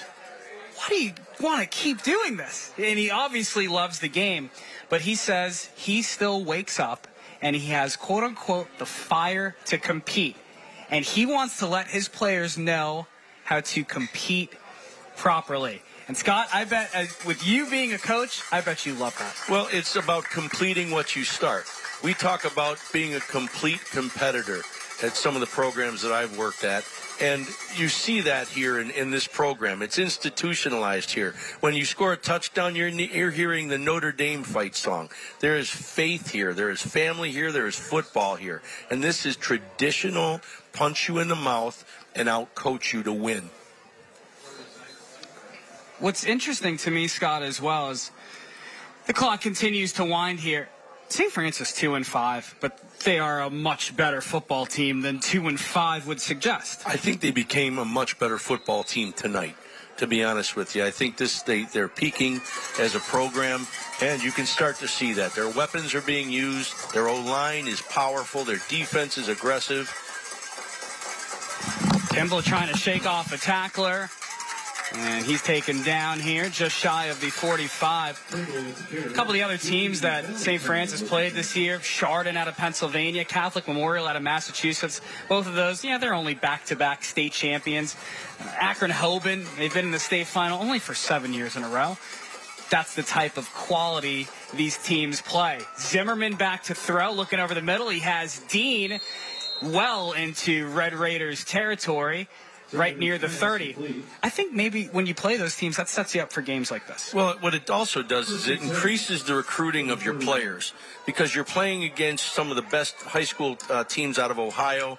For example, when you play there, your film is seen by everybody else that's recruiting those same high schools. So, Jerry does a great job promoting his kids and getting his kids onto some of the best college programs in the country. Clock continuing to wind here. As our final seconds tick down, Canisius still playing tough with 5 seconds to go. Zimmerman out of the gun on the last play. He's going to heave it to the end zone. That ball is intercepted. And that is how this one ends. And very fitting interception made by Terrence Pendergrass. That's how you finish a football game. Back to back to back. The three-peat is complete. St. Francis wins the Monsignor Martin Division A regular season title, clinching it with a victory over their rival Canisius, 41-24. We are just getting started here on MyTV Buffalo. When we come back, we are going to hand out tonight's the Law Office of William Mattar Thursday Night Lights trophy, designed by Niagara Award. Scott, what a game. Hey, great job. Excellent working with you. It was a real pleasure. We'll be right back here on MyTV Buffalo.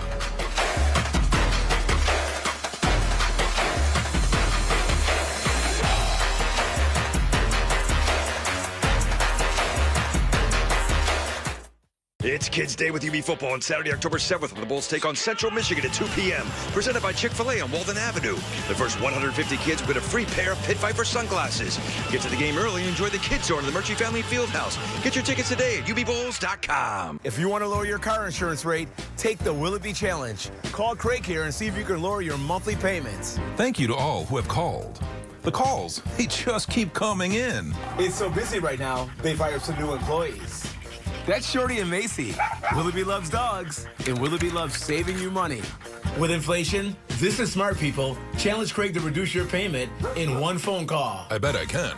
Willoughby will when nobody will. Willoughby will when nobody will. I'm Princess Glitterhead. I was in pain my whole life with my teeth. I want to feel better. What could I do? I could actually go all the way and actually fix myself, be healthy, get rid of all the decay. So I made a free consultation appointment. I'm gonna go do it. I'm gonna go get my teeth back. And I can see it helping so many people, including myself. It's gonna change your life. It really does. Wow. Oh my God. Mini dental implants can change your life too. You can be you again. Call us at 839-1700 for a free consultation. I don't know why I'm so emotional about it. Right here for your best moments and your toughest days. Right here for the what ifs and the what nows. For the smallest details and the biggest dreams. At Univera Healthcare, we know what it takes to care for Western New Yorkers because that's who we are. Our home is here. And more importantly, our hearts and our focus are too. That's why you can always count on us to be right here for you. The Masked Singer. Season 10 kicked off with the most incredible reveal ever. I am so starstruck right now. It only gets bigger and better. We got the trolls in the building. It's NFL night. Harry Potter night. Oh my God! There's still so much in store. We've never seen that. The competition begins. An all-new Masked Singer this Wednesday on Fox. It's Kids Day with UB Football on Saturday, October 7th, when the Bulls take on Central Michigan at 2 p.m. Presented by Chick-fil-A on Walden Avenue. The first 150 kids will get a free pair of Pit Viper sunglasses. Get to the game early and enjoy the Kids Zone in the Murchie Family Fieldhouse. Get your tickets today at ubbowls.com.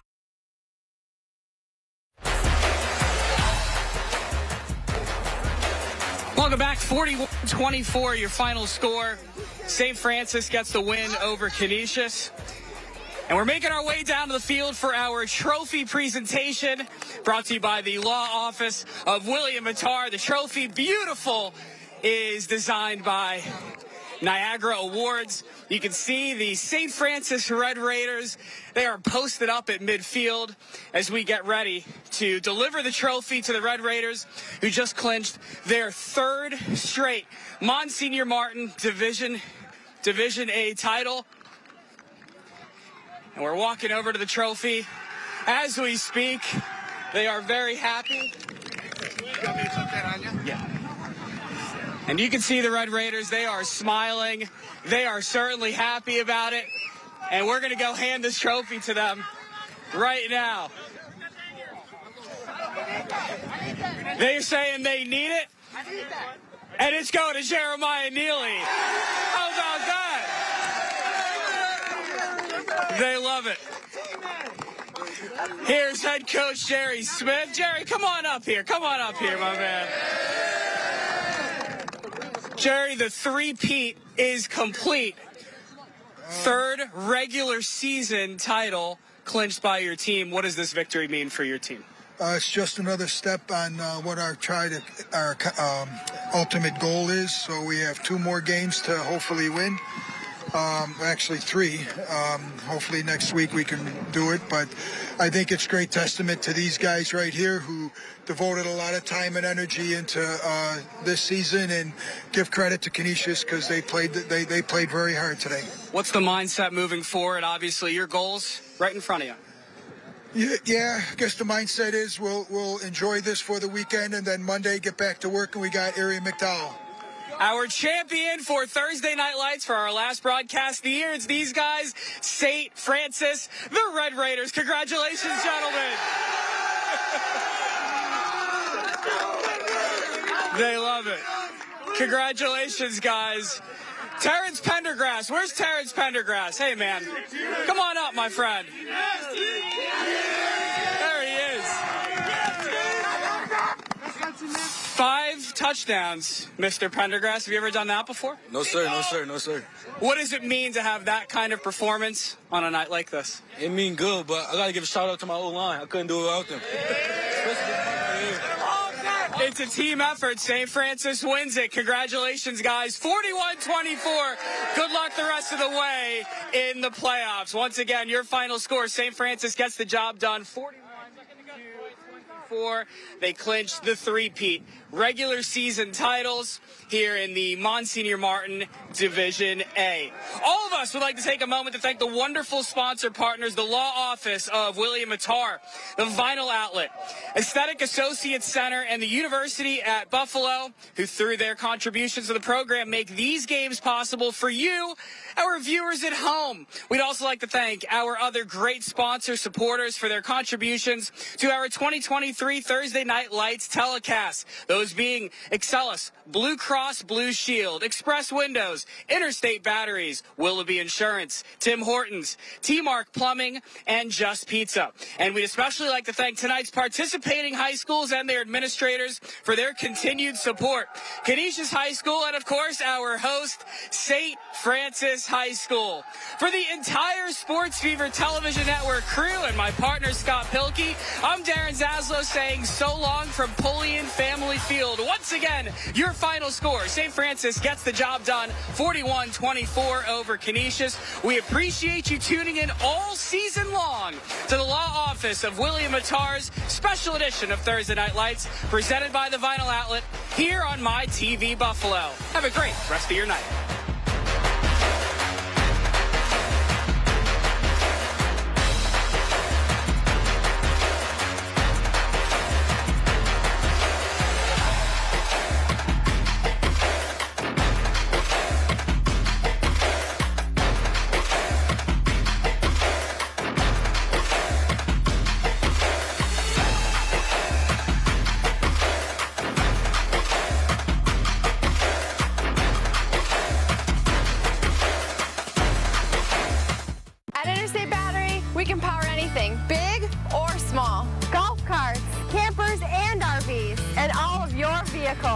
Stop in and see us at all 3 of our Western New York locations.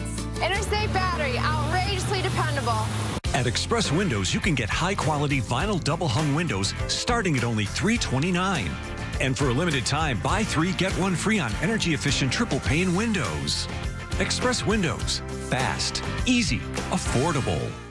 Why is Just Pizza Wing Company Buffalo's premier pizza wing company? Since opening our doors in 1992, we've been the innovator of specialty pizzas and wing sauces, creating the best pizza and wing experience for our loyal customers. Here at Just Pizza, we feature a variety of specialty pizzas, including our award-winning 3-cheese steak pizza. Now serving 25 varieties of chicken wing sauces. Hungry yet? Don't just order pizza and wings tonight. Order from Just Pizza and Wing Company, Buffalo's premier pizza and wings. Dawson Knox for T-Mark, your home team. And cut. Dawson Knox for T-Mark? Dawson, my air conditioner. Dawson, I'm shocked to see you here. Wow. Dawson, come and knock it. We got this.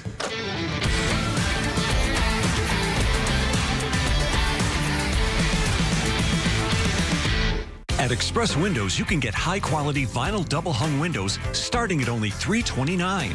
And for a limited time, buy 3, get 1 free on energy-efficient triple-pane windows. Express Windows. Fast, easy, affordable. At Interstate Battery, we can power anything, big or small. Golf carts, campers, and RVs, and all of your vehicles. Stop in and see us at our Hamburg and Kenmore locations. Interstate Battery, outrageously dependable. On the next Karamo, she claims her mother is a monster. Why are you mad at your mother? I felt abandoned. My mom just left. On the next Karamo. On My TV Buffalo. We now join our regularly scheduled program already in progress.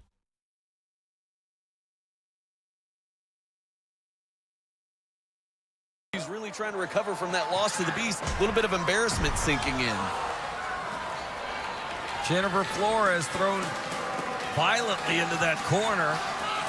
Jennifer Flores has to recover. We've seen her a lot in tag team action here with Steffi Slaves, but there's no way to tag out in this one. You don't get any reprieve. It is Chainsaw Jennifer Flores one-on-one. No room to take a breath.